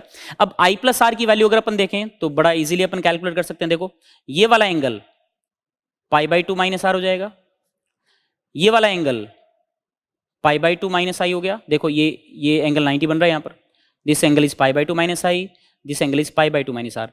For this triangle total sum कितना होगा एंगल का? Pi is equal to this plus this plus this, pi by 2 and pi by 2 pi आ जाएगा, minus I minus R plus theta, pi से पाई कैंसिल आउट हुआ बेटा। Then we have I plus R is equal to theta, तो ये वाली value theta के बराबर आ गई बेटा। तो delta is equal to 2 pi minus 2 theta. देखिए तो ये एंगल ऑफ इंसिडेंस भी डिपेंड ही नहीं कर रहा। देखो एंगल ऑफ डेविएशन की वैल्यू केवल इस एंगल पे आ रही है, देखो। लेकिन ये ध्यान रखना, ये टू सक्सेसिव, दो रिफ्लेक्शन के लिए केस है, इसलिए फेमस है ये थोड़ा। तो 2 पाई माइनस 2 थीटा। कई बार एग्जाम में ये भी पूछा जाता है, बताइए इंसिडेंट रे और रिफ्लेक्टेड रे के बीच में एंगल कितना है? तो बीच में एंगल अगर आपसे पूछे तो देखिए इंसिडेंट रे और रिफ्लेक्टेड रे के बीच में एंगल ये वाला एंगल है। देखो अगर आपसे ये वाला एंगल मान लीजिए पूछे, ये मान लीजिए फाई है, तो आप बता सकते हो। देखो डेल्टा की बात करें, देखो इंसिडेंट रे इधर है, पहले इधर मुड़ी, फिर और इधर मुड़ गई, तो इसका मतलब डेल्टा ये वाला है टोटल, यहां से यहां तक, दिस इज डेल्टा। इधर थी, यूं मुड़ी इस तरफ। तो अगर फाई की बात करें तो phi is equal to 2 pi minus delta. 2 pi minus delta को सब्ट्रैक्ट करोगे तो फाई बराबर कितना है बेटा? इसको रख दो यहां पर, तो वैल्यू आ गई 2 थीटा। तो जस्ट डबल एंगल, तो ये वाला जो एंगल है ना फाई, ये जस्ट बेटा ट्वाइस ऑफ दिस एंगल है, ठीक है। तो ये आपको ध्यान रखना है बेटा। मैं इसको रब करूं, आप इसको नोट डाउन कर लें।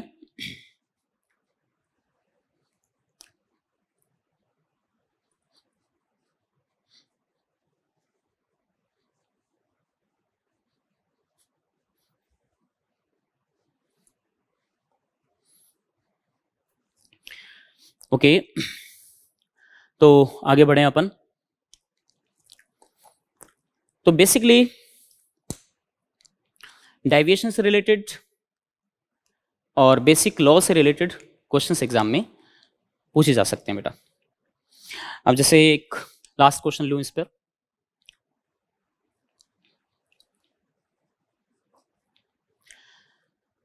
लास्ट क्वेश्चन की बात करें बेटा, जैसे आपको दो मिरर्स दे रखे हैं,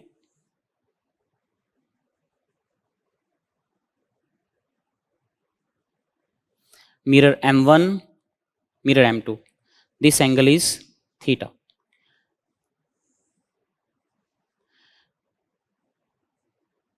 एक लाइट रे I जो है वो M2 के पैरेलल है, ठीक है। I is parallel to M2. After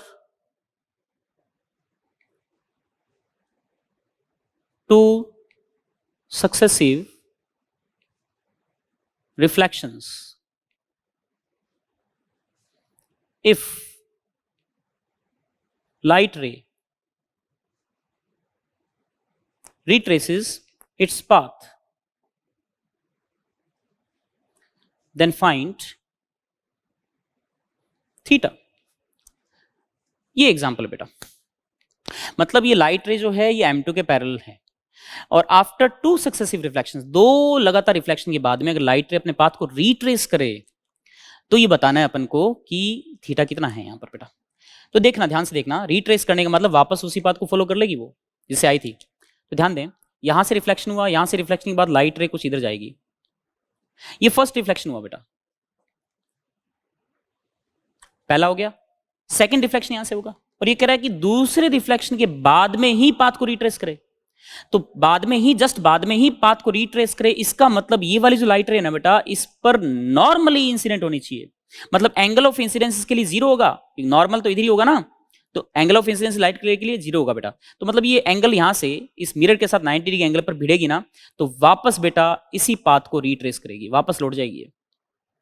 तो बहुत ही प्यारा सा सिंपल सा क्वेश्चन बनता है ये। तो ये वाला एंगल 90 है, बाकी आप ज्योमेट्री से इस प्रश्न को बहुत इजीली कर सकते हो। ये वाला एंगल थीटा, अब देखो बेटा ये वाला एंगल भी थीटा होगा, यहाँ पर ये दोनों लाइन ये पैरेलल हैं, ये वाला एंगल और ये वाला एंगल सेम होगा। अच्छा, ये वाला एंगल भी सेम होना चाहिए, क्यों? क्योंकि नॉर्मल के साथ ये दोनों एंगल बराबर बराबर हैं, तो ये वाला एंगल आई है तो ये वाला एंगल भी आई होगा, तो ये दोनों एंगल भी क्या होंगे? सेम होंगे। अब ये राइट एंगल ट्रायंगल बन गया, और इस राइट एंगल ट्रायंगल में ये वाला एंगल 90 है, तो इन दोनों एंगल का सम भी 90 होना चाहिए ना, तो 2 theta is equal to pi by 2, that means theta is equal to pi by 4, 45 degree. तो ये काफी सिंपल सा क्वेश्चन बन गया। ओके, हाँ बेटा, तो ये था बेसिक पार्ट, डेविएशन। ओके, और एंगल कैसे कैलकुलेट करना है, मिरर को रोटेट करें तो क्या इफेक्ट पड़ेगा। ओके, बाकी बेटा रिफ्लेक्शन के दो टाइप्स होते हैं, एक तो होता है रेगुलर रिफ्लेक्शन और एक होता है diffuse reflection. Regular reflection means अगर लाइट किसी स्मूथ सरफेस से, एकदम स्मूथ सरफेस से रिफ्लेक्ट होती है, ठीक है, चाहे सरफेस कर्व्ड हो चाहे फ्लैट हो, स्मूथ सरफेस से अगर रिफ्लेक्ट होगी तो लाइट बेटा एक प्रॉपर पैटर्न के साथ, एक प्रॉपर पैटर्न के साथ लाइट रिफ्लेक्ट होती है, प्रॉपर पैटर्न के साथ, ठीक है। अगर सरफेस स्मूथ है तो लाइट जो है आफ्टर रिफ्लेक्शन जिस पाथ को फॉलो करेगी उस पाथ को अपन फाइंड आउट कर सकते हैं इजिली। ओके, प्रॉपर पैटर्न के साथ लाइट रिफ्लेक्ट होगी। अब ये स्मूथ रिफ्लेक्शन किससे होगा? स्मूथ रिफ्लेक्शन बेटा जनरली देखा जाए तो मेटल सरफेस से होता है। किससे? स्मूथ मेटल सरफेस से रिफ्लेक्शन होता है, ठीक है, क्योंकि मेटल के अंदर अपन को मालूम है कि इंडक्शन जो है वो सबसे ज्यादा होता है, इंडक्शन इफेक्ट, इलेक्ट्रिक फील्ड अंदर जीरो होता है बेटा, तो मेटल से जो रिफ्लेक्शन होता है वो प्रॉपरली होता है, अच्छे से जो वेव है, जो लाइट है वो रिफ्लेक्ट हो पाती है। तो आपने आपके पास जो घरों में जो मिरर होता है बेटा, उस मिरर में अगर आपने देखा होगा तो ग्लास की एक थिक लेयर होती है, उस लेयर के पीछे मेटल की पॉलिश होती है बेटा। तो रिफ्लेक्शन एक्चुअल में देखा जाए तो मेटल से ही होता है। तो रेगुलर रिफ्लेक्शन स्मूथ सरफेस से होगा, और उसमें जो स्मूथ सरफेसेस हैं या जो जो रेगुलर रिफ्लेक्टिंग सरफेसेस हैं, उनके जो एग्जांपल्स है वो है plane mirror, spherical mirror, right, जो कि हम पढ़ेंगे आगे। एक होता है बेटा डिफ्यूज रिफ्लेक्शन या इररेगुलर रिफ्लेक्शन। इररेगुलर रिफ्लेक्शन मतलब ऐसी सरफेस है जिसमें कोई प्रॉपर पैटर्न नहीं है सरफेस का, ठीक है। तो इस पर अगर लाइट रे किसी एंगल पर अगर आप इंसिडेंट करते हो बेटा, तो नॉर्मल को अपन डिफाइन नहीं कर सकते, ठीक है। लाइट रे किसी भी आर्बिट्रेरी डायरेक्शन में, हाँ, लॉज ऑफ रिफ्लेक्शन इसमें भी फॉलो होंगे। आप ये मत सोचना कि लॉज ऑफ रिफ्लेक्शन इसमें फॉलो नहीं होंगे, लॉज ऑफ रिफ्लेक्शन इसमें भी फॉलो होंगे, इसमें भी फॉलो होंगे, ठीक है। रिफ्लेक्शन अगर हो रहा है ना, तो लॉज ऑफ रिफ्लेक्शन हमेशा फॉलो होंगे, ये हमेशा ध्यान रखना बेटा। ये वाला एंगल आई है तो ये वाला एंगल आई होगा, ठीक है। लेकिन इसके बाजू में एक और लाइट रे को इंसिडेंट करे तो वो कोई जरूरी नहीं कि सीधी स्ट्रेट जाए, वो किसी भी डायरेक्शन जा सकती है, नॉर्मल के अकॉर्डिंग जाएगी वो, ठीक है। तो लाइट रे या लाइट किसी ऑब्जेक्ट से अगर इस पे इंसिडेंट होगी ना बेटा, तो वो आर्बिट्रेरी डायरेक्शन सब जगह फैल जाएंगी, ओके। तो वो आर्बिट्रेरी डायरेक्शन सब जगह फैल जाएंगी। तो अगर आप इस पॉइंट को देखोगे ना यहाँ से आई से, तो अपन को ये पॉइंट हर जगह से नजर आएगा। आपके पास अगर कोई बुक है, आप बुक को बेटा किसी भी एंगल से देख लो कमरे में घूम के, तो बुक आपको नजर आ रही है, ठीक है, बुक आपको नजर आएगी, क्योंकि वहां रिफ्लेक्शन कैसा हो रहा है, डिफ्यूज रिफ्लेक्शन हो रहा है बेटा, इररेगुलर रिफ्लेक्शन हो रहा है। Is that clear? कोई भी ऑब्जेक्ट जनरली जो स्मूथ नहीं है सरफेस, डिफ्यूज रिफ्लेक्शन होता है, और उसके कारण ही अपने जनरली जो भी ऑब्जेक्ट्स होते हैं उनको देख पाते हैं बेटा, लेकिन उसके अंदर अपनी इमेज नहीं देख पाते। जैसे मिरर है, मिरर से स्मूथ रिफ्लेक्शन होता है, मतलब स्मूथ सरफेस है तो रिफ्लेक्शन प्रॉपर तरीके से होता है, तो अपन को मिरर के अंदर खुद की इमेज नजर आती है, राइट। लेकिन अगर आप अपने सामने बुक रख दें तो बुक के अंदर आपको खुद की इमेज नजर नहीं आएगी, बुक को आप देख जरूर सकते हो हर तरफ से, ठीक है, क्योंकि वहां से जो रिफ्लेक्शन है वो इररेगुलर है।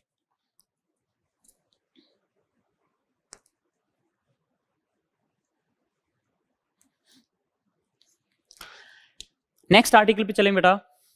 तो नेक्स्ट आर्टिकल है हमारा image formation by plane mirror, ये आर्टिकल है, ठीक है। और इस आर्टिकल को समझें अपन, उससे पहले मैं एक चीज डिस्कस करूंगा। Real object,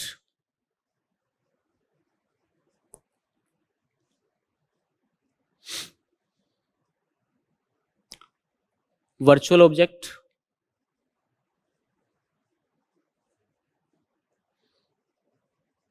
real image, virtual image, ठीक है। इस पॉइंट पे गौर करना बेटा, और बहुत खास पॉइंट है, जनरली स्टूडेंट को इस पार्ट के अंदर दिक्कत आती है। तो आप प्लीज बेटा इन चारों को अच्छे से समझ लीजिए। यहां पर सबसे पहले बात करें रियल ऑब्जेक्ट की। रियल ऑब्जेक्ट मींस ऐसा ऑब्जेक्ट जिससे लाइट रेज इमिनेट होती हैं, ठीक है। एक ऑब्जेक्ट है, इससे अगर लाइट रेज रियली में ओरिजिनेट हो रही है, निकल रही हैं ऑल अराउंड, हर डायरेक्शन में,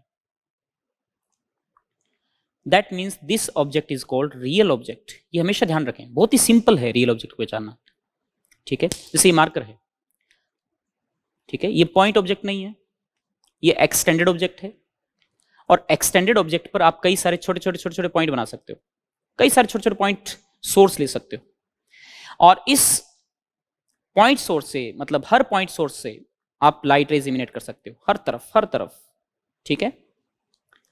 तो वो रियल ऑब्जेक्ट है। ये पॉइंट ऑब्जेक्ट है,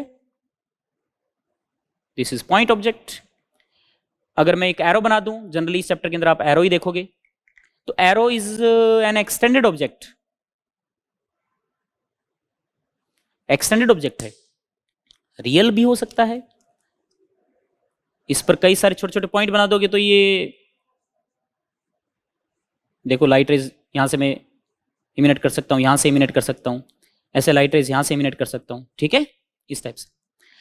तो आप एक्सटेंडेड ऑब्जेक्ट पे कई सारे पॉइंट ऑब्जेक्ट मान सकते हो, और हर पॉइंट ऑब्जेक्ट से लाइट रेज इमिनेट कर सकते हो आप, हर पॉइंट ऑब्जेक्ट से बेटा। तो extended object is a group of point objects, और ये जो पॉइंट ऑब्जेक्ट है ना बेटा, इससे जो लाइट रेज इमिनेट हुई हैं, इन लाइट रेज में ये जो रेज आपने यहां पर मैंने जो ड्रॉ कर रखी, इन लाइट रेज में जो इंफॉर्मेशन है या जो एनर्जी है वो इसी की है बेटा। मतलब इस लाइट रे में जो इंफॉर्मेशन है ना वो इसी पॉइंट की है। अब जैसे ये एक्सटेंडेड ऑब्जेक्ट है, तो इस एक्सटेंडेड ऑब्जेक्ट में मैंने कई सारे पॉइंट ऑब्जेक्ट बना दिए, तो ये जो लाइट रे है ना, ये लाइट रे बेटा इसमें जो इंफॉर्मेशन होगी वो इस पॉइंट की होगी, इस लाइट रे में इंफॉर्मेशन इस पॉइंट की होगी, इस लाइट रे में इंफॉर्मेशन इसी पॉइंट की होगी। तो इनसे जो इमेज बनेगी ना, जैसे इसकी जो इमेज बनेगी बाद में अगर कोई ऑप्टिकल डिवाइस से इसका मतलब इंटरेक्शन होता है, तो जो इमेज बनेगी वो इसी पॉइंट की बनेगी, इन रेज से इसी पॉइंट की बनेगी, इस रेज से या इन रेज से इसी पॉइंट की इमेज बनेगी। समझ में आई बात? तो एक्सटेंडेड ऑब्जेक्ट जो है उसमें कई सारे पॉइंट ऑब्जेक्ट मान सकते हो आप। तो रियल ऑब्जेक्ट मतलब लाइट रेज उससे इमिनेट अगर हो रही हैं तो वो रियल ऑब्जेक्ट होगा। क्लियर? तो रियल ऑब्जेक्ट को हमने समझ लिया यहां पर। अब यहां अगर आपको वर्चुअल ऑब्जेक्ट समझना है, इमेज समझनी है, तो अपन को एक ऑप्टिकल डिवाइस लेना पड़ेगा। ऑप्टिकल डिवाइस मतलब मिरर हो सकता है, लेंस हो सकता है, प्रिज्म हो सकता है, कुछ भी।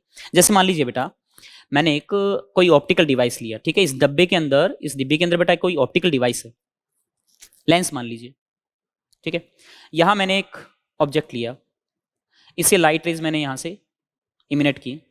अब आप ये बताएं कि ये ऑब्जेक्ट कैसा है? लाइट रेज निकल रही है ना, तो रियल ऑब्जेक्ट है ये, ठीक है। ये लाइट रेज इस डिब्बे में से पार हुई। मान लीजिए लाइट रेज जो है बेटा बैंड हो गई इस तरफ, कुछ ऐसा हो जाता, मान लीजिए लाइट रेज इधर मुड़ गई, ऐसे चलेगी, ठीक है। यहां पर ये कन्वर्ज हो रही है। इन तीनों लाइट, मैंने तीनों लाइट रेज बनाई, यहां पर तीन के अलावा इनफाइनाइट ड्रॉ कर सकते हो आप। तो ये जो लाइट रेज हैं इनमें इंफॉर्मेशन इसी ऑब्जेक्ट की है, और ये लाइट रेज में इंफॉर्मेशन इसी ऑब्जेक्ट की होगी, और ये लाइट रेज यहां जाके मिलती हैं, कुछ ऐसा हो रहा है, तो यहां पर कुछ भी मिलेगा अपन को तो वो इसी ओ का ही होगा। करेक्ट? ओ की ही इमेज बनेगी, ठीक है। तो ये जो भी यहां पर घटना घटी बेटा, कुछ भी हुआ, जो भी घटना घटी है, तो इसकी हैपनिंग से पहले, मतलब घटना से जस्ट पहले जो चीज होगी ना वो होगा ऑब्जेक्ट। ये ध्यान रखना, घटना से जस्ट पहले जो भी चीज होगी ना उसको बोलेंगे अपन ऑब्जेक्ट, और घटना के बाद इमेज फॉर्म होगी, ठीक है। ये हमेशा याद रखें, घटना से पहले ऑब्जेक्ट, घटना के बाद इमेज, और हर घटना का ऑब्जेक्ट भी होगा और इमेज भी होगी। ये गांठ बांध लो, माइंड में सेट कर लो, हर घटना के लिए ऑब्जेक्ट भी होगा और इमेज भी होगी, ठीक है। और घटना से पहले ऑब्जेक्ट बनेगा, घटना के बाद इमेज बनेगी बेटा। तो ये लाइट रेज कुछ इस टाइप से गई और यहां पर कुछ ये कन्वर्ज हुई, एंड फाइनली आगे फर्दर मैंने इनको एक्सटेंड कर दिया। अभी किस चीज को फील करते हैं अपन, तो हमारी आंख के थ्रू फील करते हैं बेटा। तो एक चीज देखिए, जैसे मैं एक यहां पर कोई पॉइंट रख देता हूं और हमारी आई यहां पे प्रेजेंट है, ठीक है बेटा। अब इस पॉइंट से अगर मैं लाइट रेज ड्रॉ करूं तो लाइट रेज ऐसे भी जाएगी, ऐसे भी जाएगी, हर तरफ जाएंगी ना, ये जा रही हैं, इनमें सब में इंफॉर्मेशन इसी पॉइंट की है। और हमारी आंख में जो लेंस होता है वो आप सब लोग जानते हो, कॉन्वेक्स लेंस होता है बेटा, जो कि इन रेज को हमारे रेटिना पे कन्वर्ट कर देता है और यहां पर एक इमेज बन जाती है।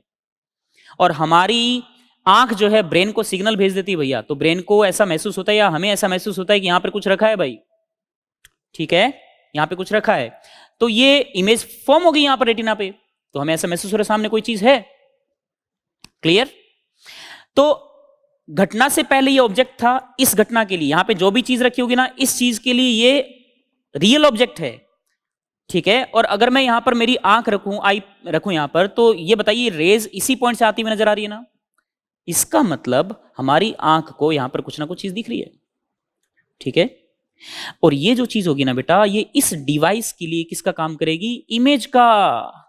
ये इमेज बन रही है यहां पर, इस घटना के लिए ये ऑब्जेक्ट, घटना से पहले, घटना के बाद इमेज, ओके।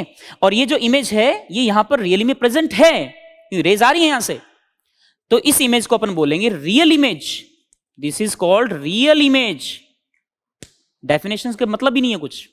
डेफिनेशन की बात करें तो रियल ऑब्जेक्ट मतलब if light rays emanating from a point, then point is called real object, and for real image if light rays are converging at point after reflection और refraction, then point is called real image. Is that clear? तो ये real image है बेटा। Really में light rays यहाँ पे converge हो रही है, देखो रियली में लाइट रेज यहाँ पे कन्वर्ज हो रही है और ये रियल इमेज है। बात आई समझ में? घटना से आपको ये पता लगाना ऑब्जेक्ट कौन सा है, इमेज कौन सा, बड़ा आसान है। घटना से पहले ऑब्जेक्ट, घटना के बाद इमेज। हर घटना का ऑब्जेक्ट भी होगा और इमेज भी होगी बेटा, ठीक है। तो यहाँ पर रियल ऑब्जेक्ट, ये क्लियर हो गया अपन को। इमेज रियल क्यों है ये भी पता लग गया अपन को। अगर आप बेटा यहाँ पे स्क्रीन रख दोगे ना, यहाँ पर अगर मैं स्क्रीन रख दूं, ठीक है, तो अब तो इसका मतलब ही नहीं है लाइट रे क्रॉस करके नहीं जा सकती। स्क्रीन रखूंगा तो क्या करेगा, स्क्रीन पर ये जो लाइट रेज है ना, ये जब इनकी एनर्जी मिलेगी यहां पर, तो ये इस पॉइंट को इल्यूमिनेट करेंगी, इस पॉइंट पर इल्यूमिनेट करेंगी इस पॉइंट को। तो रियल इमेज को आप स्क्रीन पर बेटा ऑब्टेन कर सकते हो, ठीक है। थिएटर्स के अंदर जो प्रोजेक्शन होता है ना, ऊपर अगर आपने देखा होगा एक छोटा सा स्क्वायर सा बॉक्स सा बना होता है, उससे लाइट बीम आ रही होती है और वो स्क्रीन पे जाके इंसिडेंट होती है बेटा, और स्क्रीन को फिर इल्यूमिनेट करती है। तो वो स्क्रीन पे जो इमेज बन रही होती है ना, वो रियल इमेज होती है बेटा। तो स्क्रीन को अगर इल्यूमिनेट कर रहा है, इसका मतलब इमेज कैसी है, रियल इमेज है। घटना से पहले ऑब्जेक्ट, घटना के बाद इमेज। हर घटना का ऑब्जेक्ट भी होगा और इमेज भी होगी, ये हमेशा माइंड में रखें बेटा। तो रियल ऑब्जेक्ट, रियल इमेज, ठीक है, ये भी क्लियर हो गया। लेकिन वर्चुअल ऑब्जेक्ट, वर्चुअल इमेज क्या है, चलो इसको भी देख लेते हैं। ओके, तो वापस मैं एक काम करता हूं, एक ऑप्टिकल डिवाइस कुछ है इसके अंदर, पता नहीं क्या है। ऑब्जेक्ट मान लीजिए रियल है, लाइट रेज गई बेटा, एक गई इधर, एक गई इधर इस तरफ, एक गई इस तरफ सपोज, ठीक है। और मान लीजिए कि ये जो लाइट रेज हैं, ये लाइट रेज बेटा मतलब वापस आ गई इस तरफ, ऐसे कुछ आ गई, ठीक है। एक और ड्रॉ कर देता हूं, चलो मैं, वापस ऐसे आ गई, इस ये भी पीछे आ जाएगी मान लो, ठीक है। तो लाइट रेज को क्रॉस करके आगे जा ही नहीं रही है।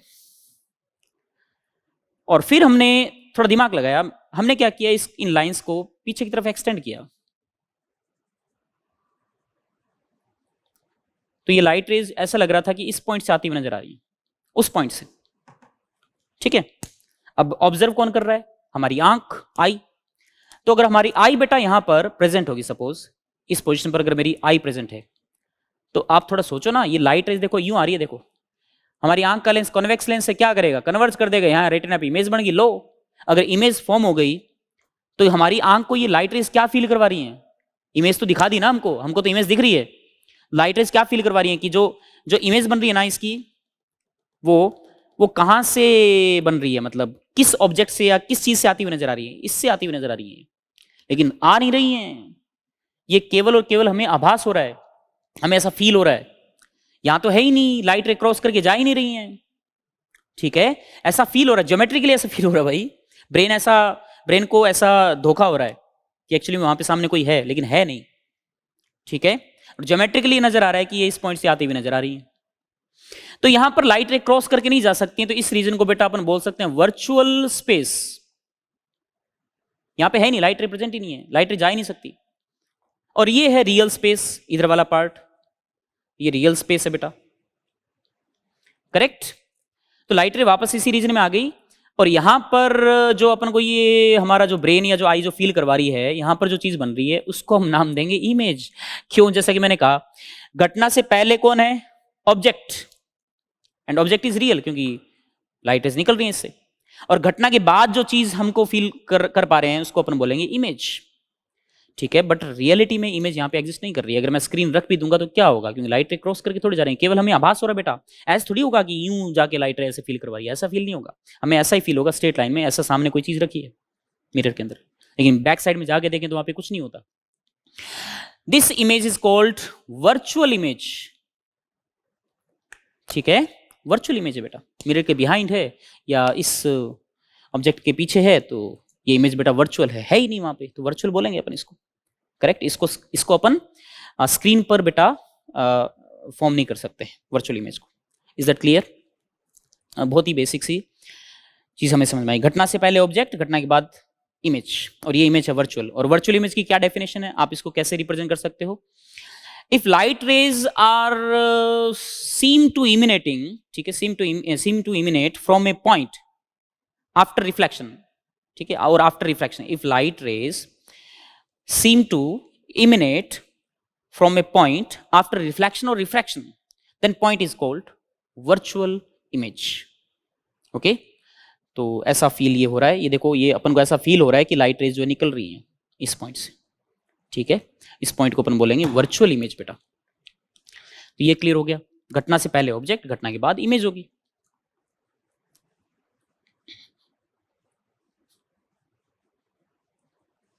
इसके बाद नेक्स्ट नंबर आता है वर्चुअल ऑब्जेक्ट का। इन पॉइंट्स को अच्छे से बेटा याद कर लेना वापस रिवाइंड करके।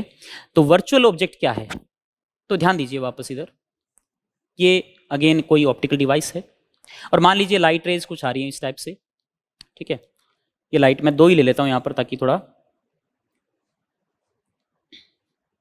डायग्राम सही से क्लियर हो जाए। तो लाइट रेज सपोज ऐसे आ रही है बेटा। अब ये देखो लाइट रेज जो है, अगर ये डिवाइस नहीं होता ना तो लाइट रेज यहां पे मिलती है इस पॉइंट पर।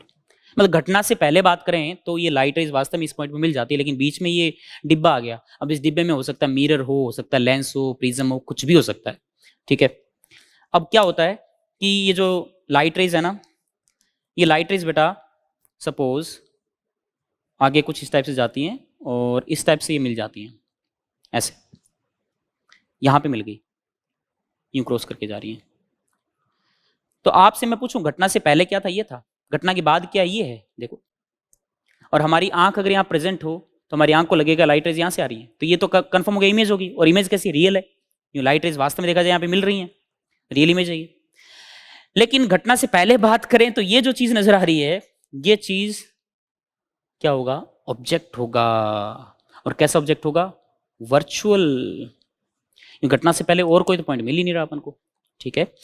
तो वर्चुअल ऑब्जेक्ट का मतलब ये है बिफोर रिफ्लेक्शन और रिफ्रैक्शन, 2 ही घटना घटेगी यहां पर, बिफोर रिफ्लेक्शन और refraction if light rays seem to converge at a point, then that point is called virtual object. Okay, ये हमको ध्यान रखना है बेटा। तो बिफोर दिस इंसिडेंट, ठीक है,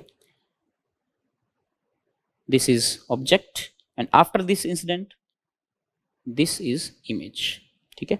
ये चीज अपन को ध्यान रखनी है बेटा। तो ये चारों चीजें आप क्लियर कर लेना अच्छे से, इसमें कोई डाउट नहीं होना चाहिए आपको।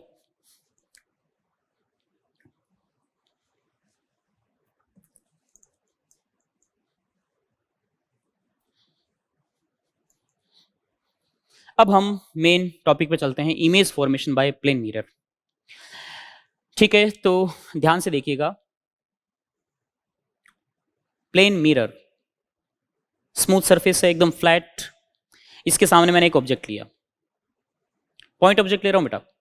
Point object is O, real object है ये, और हमें इमेज बनानी है। तो लाइट रेज निकालो यहां से, तो एक लाइट रे मैं सपोज सीधी लेके गया, देखो, ठीक है। और एक लाइट रे बेटा मैं सपोज इस तरफ लेके गया, है ना। तो ये नॉर्मल इंसिडेंस है लाइट रे का। तो लाइट रे वापस रिफ्लेक्ट होके आ जाएगी इधर की तरफ, ये आ रही है वापस इस डायरेक्शन में। और ये जो लाइट रे है, ये लाइट रे बेटा इस डायरेक्शन रिफ्लेक्ट हो जाएगी, ओके। और लॉज ऑफ रिफ्लेक्शन भैया वैलिड होंगे, ध्यान रखना। ये वाला एंगल थीटा है तो ये वाला एंगल भी थीटा के बराबर होगा। ये ऑब्जेक्ट है, ये रियल ऑब्जेक्ट है बेटा, ठीक है। तो अगर हमारी आई यहां पे प्रेजेंट है, मान लीजिए आंख मेरी इतनी बड़ी है, देखो ये लो जी, ये आई है। तो ये लाइट रेज ये टकरा के यूं आई, ये टकरा के यूं आई, तो ये लाइट रेज कन्वर्ज हो जाएंगी और हमारे रेटिना पे इमेज बन जाएगी। तो हमें क्या फील हो रहा है कि रेज कहीं ना कहीं इस पॉइंट से आती हुई नजर आ रही है बेटा, and this point is called image. Simple, before reflection जो है ऑब्जेक्ट, आफ्टर रिफ्लेक्शन जो चीज है वो है image. Object is real and image is virtual.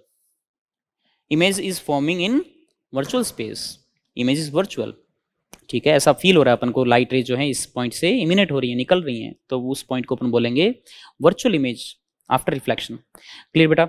Geometry से अगर अपन देखें तो ये जो ट्रायंगल बन रहे हैं दोनों के दोनों, ये वाला ट्रायंगल और ये वाला ट्रायंगल बेटा सेम आइडेंटिकल हैं। ये वाला थीटा तो ये वाला भी थीटा है, तो आप ये देखोगे कि ये जो डिस्टेंस है ना, ये वाली डिस्टेंस और ये वाला डिस्टेंस दोनों सेम है बेटा।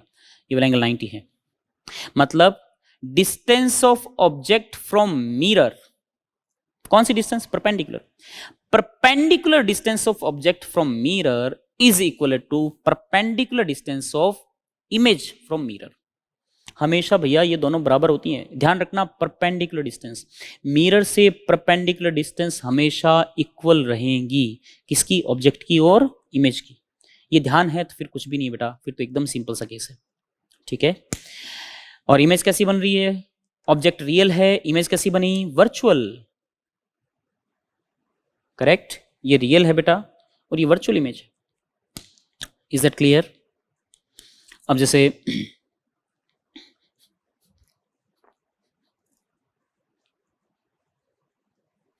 एक्सटेंडेड ऑब्जेक्ट की बात करें,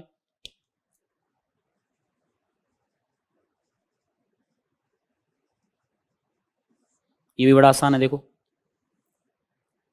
प्लेन मिरर और ये एक मैंने लाइन ड्रॉ कर दी, यहां पर मैंने एक ऑब्जेक्ट ले लिया बेटा, ठीक है, और ये ऑब्जेक्ट मैंने कुछ इस टाइप का ले लिया। देखो, अब आपसे पूछे कि बताइए इसकी इमेज कैसे बनेगी, ठीक है, तो बड़ा आसान है। एक्सटेंडेड ऑब्जेक्ट पर आप कई सारे पॉइंट ऑब्जेक्ट बना सकते हो। जैसे मैंने यहाँ पर एक पॉइंट ऑब्जेक्ट बना दिया, एक यहाँ बना दिया, एक यहाँ बना देता हूँ, लो 3 बना दिए। इस पॉइंट को मैंने ए नाम दे दिया, इस पॉइंट को मैंने बी नाम दे दिया, इस पॉइंट को मैंने सी नाम दे दिया। ये प्लेन मिरर है। क्या ध्यान रखना है? परपेंडिकुलर डिस्टेंस हमेशा बराबर रहेगी ऑब्जेक्ट की मिरर से और इमेज की मिरर से बेटा। तो आप ये देखें कि इस पॉइंट की मिरर से परपेंडिकुलर डिस्टेंस ये वाली है, तो सेम परपेंडिकुलर डिस्टेंस यहां पर कहीं ना कहीं, यहां पर एक इमेज बन जाएगी, केवल एक इमेज, क्योंकि ए से जो रेज निकलेंगी ना, है ना, उनमें इंफॉर्मेशन एक ही होगी, तो वो जब आगे कलेक्ट करोगे बाद में तो एक ही इमेज बनेगी ए डैश, और सेम परपेंडिकुलर डिस्टेंस पर। अगर ये एक्स है तो ये भी एक्स है। सिमिलरली बी से अगर हम बात करें तो बी से परपेंडिकुलर डिस्टेंस ये वाली बनेगी बेटा, सेम परपेंडिकुलर डिस्टेंस पर यहां पर कहीं ना कहीं बी की इमेज बन जाएगी, देखो B dash. Okay, similarly C जो पॉइंट दिख रहा है आपको, सी से मिरर की जो परपेंडिकुलर डिस्टेंस ये वाली है, और सेम परपेंडिकुलर डिस्टेंस पर यहां पर कहीं ना कहीं, रफली मैं यहां बना रहा हूं, सी की इमेज बन जाएगी। देखो सेम परपेंडिकुलर डिस्टेंस, ये वाली इसके बराबर है, ये वाली इसके बराबर है, ये वाली इसके बराबर है, परपेंडिकुलर डिस्टेंस। फिर आप रफली ज्वाइन कर सकते हो, ए को सी से, ए डैश को सी डैश से ज्वाइन कर दो, ए को बी से, ए डैश को बी डैश से ज्वाइन कर दो। कुछ इस टाइप से रफली आप इमेज बना सकते हो। ओके, वैसे वर्चुअल इमेज को अपन हमेशा बेटा डैश लाइन से, डॉटेड लाइन से शो करते हैं, ठीक है। तो ये रियल इमेज बन गई, सॉरी वर्चुअल इमेज बन गई रियल ऑब्जेक्ट की। Object is real and image is virtual. और एक चीज अगर आपने गौर की हो तो यहाँ दिख रहा है कि जो ऑब्जेक्ट की हाइट और जो इमेज की हाइट है वो सेम है, बराबर है, और इरेक्ट है, सीधी है। इसका मतलब मिरर का जो मैग्निफिकेशन होता है बेटा, वो हमेशा +1 होता है। मैग्निफिकेशन बोले तो height of image upon height of object, height of image upon height of object, जिसकी वैल्यू कितनी आई? +1 आई, ठीक है। तो ये अपन को ध्यान रखना है बेटा। अब इसमें नेक्स्ट पॉइंट देखें बेटा, मिरर के अंदर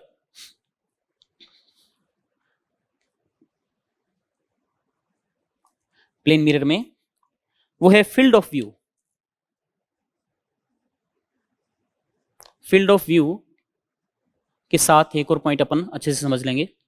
देखो बेटा, सेम मिरर है, ठीक है, और आपने ऑब्जेक्ट मान लीजिए यहां रखा।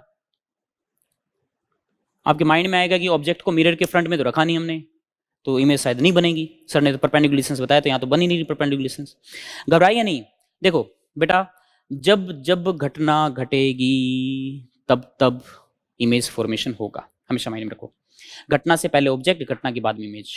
जब जब घटना घटेगी तब तब इमेज फॉर्मेशन होगा, ठीक है। इस चैप्टर में 2 ही घटना घटेंगी, रिफ्लेक्शन एंड रिफ्रैक्शन। तो अभी रिफ्लेक्शन पढ़ रहे हैं अपन। तो आप ये देखो कि अगर रिफ्लेक्शन हो रहा है ना, रे अगर पहुंच पा रही है मिरर पर, इंसिडेंट हो पा रही है, रिफ्लेक्शन अगर हो रहा है, तो भैया सीधी सी बात है, इमेज बनेगी, कोई नहीं रोक सकता उसको। रिफ्लेक्शन अगर हो रहा है तो इमेज पक्का बनेगी बेटा। तो आप ये देखो ना कि ऑब्जेक्ट यहां पे रखा तो क्या दिक्कत हुई? ऊपर रख दो, इधर रख दो, किधर रख दो, लाइट रे से आप इमिनेट करोगे, अगर वो लाइट रे इस पे पहुंच रही है ना, टकरा रही है, रिफ्लेक्ट हो रही है, तो कंफर्म है इमेज बनेगी फिर तो, है कि नहीं है? तो देखो सिंपल सी बात है, सामने भी नहीं रखा ना तो कोई दिक्कत नहीं, आप क्या करें, मिरर को एक्सटेंड कर दें नीचे की तरफ, कर दिया, और ये देख लो कि लाइट रे इस पे पहुंच पा रही है क्या? पहुंच पा रही है भाई, टकरा रही है ना, तो इमेज बनेगी। अगर ये ऑब्जेक्ट यहां होता, अब बताओ, अब नहीं होगा, अब भैया इमेज नहीं बनेगी, समझ आ रही बात? ठीक है, ये पॉइंट अगर ऑब्जेक्ट अगर इधर की तरफ है तो लाइट रे इस पे इंसिडेंट हो सकती है, टकरा सकती है, तो इसकी इमेज बनेगी। इधर रखोगे तो किसी भी हालत में इमेज नहीं बनेगी बेटा, तो ये जरूर ध्यान रखना, घटना घटेगी तो इमेज फॉर्मेशन जरूर होगा। अब हमें फील्ड ऑफ व्यू को देखना है, फील्ड ऑफ व्यू क्या है? तो देखिए बेटा, जो मिरर दिख रहा है ना आपको, मिरर का जो एक दो एंड्स है, देखो एक तो अपर एंड दिख रहा है, एक लोअर एंड दिख रहा है, तो लोअर एंड पर लाइट रे इंसिडेंट कर दो। लॉज ऑफ रिफ्लेक्शन आप जानते हो, ये मान लीजिए एंगल थीटा है, तो उसी सेम एंगल थीटा पे लाइट रे रिफ्लेक्ट हो जाएगी, बोलो गई? अच्छा, इससे नीचे लाइट रे जाएगी, वो मिरर पे इंसिडेंट नहीं होगी, सीधी पार हो जाएगी, मतलब ही नहीं है कोई। ये हो गया। एक अपर एंड दिख रहा है आपको, इस पे लाइट रे इंसिडेंट करो, कर दी इंसिडेंट, ठीक है। अब देखो हॉरिजॉन्टल लाइन ड्रॉ कर दी मैंने, ये वाला एंगल मान लीजिए फाई है, तो इसमें भी लॉज ऑफ रिफ्लेक्शन तो फॉलो होंगे ना, ये लाइट रे इधर गई, ठीक है, तो इसको मैं हटा देता हूं यहां से, ये लाइट रे इधर गई बेटा, ये लो, ये वाला एंगल भी क्या होगा, फाई होगा सेम। लोअर एंड से लाइट रे रिफ्लेक्ट होने के बाद इधर चलेगी, अपर एंड से लाइट रे रिफ्लेक्ट होने के बाद इधर चलेगी, देखो करेक्ट। अब इसके बीच में जितनी भी लाइट रेज होंगी मिरर पे जब भी इंसिडेंट होगी, वो इसी रीजन के अंदर रहेंगी। मुद्दा ये उठता है कि इमेज कहां बनेगी, बड़ा सिंपल, परपेंडिकुलर डिस्टेंस बराबर करनी है अपन को, तो मिरर के सामने नहीं है ना, फ्रंट में नहीं है, तो कोई दिक्कत नहीं, एक्सटेंड कर दो, और परपेंडिकुलर डिस्टेंस ऑब्जेक्ट की ये वाली होगी, मान लीजिए एक्स है, सेम परपेंडिकुलर डिस्टेंस पर, यहां पर सेम परपेंडिकुलर डिस्टेंस पर इमेज फॉर्म हो जाएगी बेटा, ठीक है, सेम परपेंडिकुलर डिस्टेंस पर इमेज बना दो। और अगर आप इसको एक्सटेंड करोगे ना तो ऐसा ही लगेगा बेटा कि ये सारी की सारी रेस इसी पॉइंट से आ रही हैं, देखो करेक्ट। अब बात है कि फील्ड ऑफ व्यू किसको बोलेंगे, तो field of view is nothing but the region of region where the reflected rays are present, okay, the region where the reflected rays are present is called field of view। तो देखो reflected right raise बेटा इसी reason के अंदर present है, इसी reason को अपन field of view बोलेंगे। ऐसा क्यों बोल रहे हैं, क्योंकि अगर हमारी आई यहां पे प्रेजेंट है तो क्या ये इमेज को देख पाएगी, क्योंकि लाइट रेज केवल बेटा रिफ्लेक्टेड लाइट रेज इसी रीजन में प्रेजेंट है, यहां तो आई नहीं रहती, मतलब इमेज को नहीं देख पाएगी आई। अगर आई यहां पे प्रेजेंट है तो क्या इस इमेज को देख पाएगी, नहीं। तो आई बेटा अगर इस रीजन में प्रेजेंट है ना, तो ये लाइट रेज को आई का जो लेंस है ना, कॉन्वेक्स लेंस, वो कलेक्ट करेगा, रेटिना पे इमेज फॉर्म कर देगा, तो हमको ये इमेज दिख जाएगी। तो ये वाला रीजन जो है ना बेटा, this is called field of view, correct, ठीक है बेटा। तो आज का लेक्चर यहीं खत्म करें, बाकी इससे आगे बेटा अपन नेक्स्ट लेक्चर के अंदर पढ़ेंगे, प्लेन मिरर वाले पार्ट को अपन फिनिश करेंगे, स्फेरिकल मिरर वाले पार्ट को स्टार्ट करेंगे। तो इतना आप सबके सब अच्छे से पढ़ के आना। मॉड्यूल के अंदर आप जो सिंपल जो रिफ्लेक्शन पर बेस्ड जो एक्सरसाइजेस हैं मैं आपको बता दूं, जो पेज नंबर 1.5 पर जो एक्सरसाइज 1 है बेटा, इसके क्वेश्चंस आप कर सकते हो, इसके अलावा अंदर जो एग्जाम्पल्स है वो भी कर सकते हो आप। और जो स्टेज 1 में बात करें बेटा, तो स्टेज 1 में फर्स्ट पार्ट जो है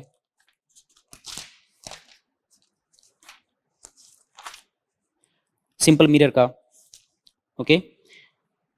तो सिंपल मिरर में जैसे क्वेश्चन नंबर 1 2 3 4 5 6, ओके 6 एंड 6 तक आप इसको ट्राई कर सकते हो बेटा। बाकी नेक्स्ट अपन लेक्चर में डिस्कस करेंगे बेटा। Thank you.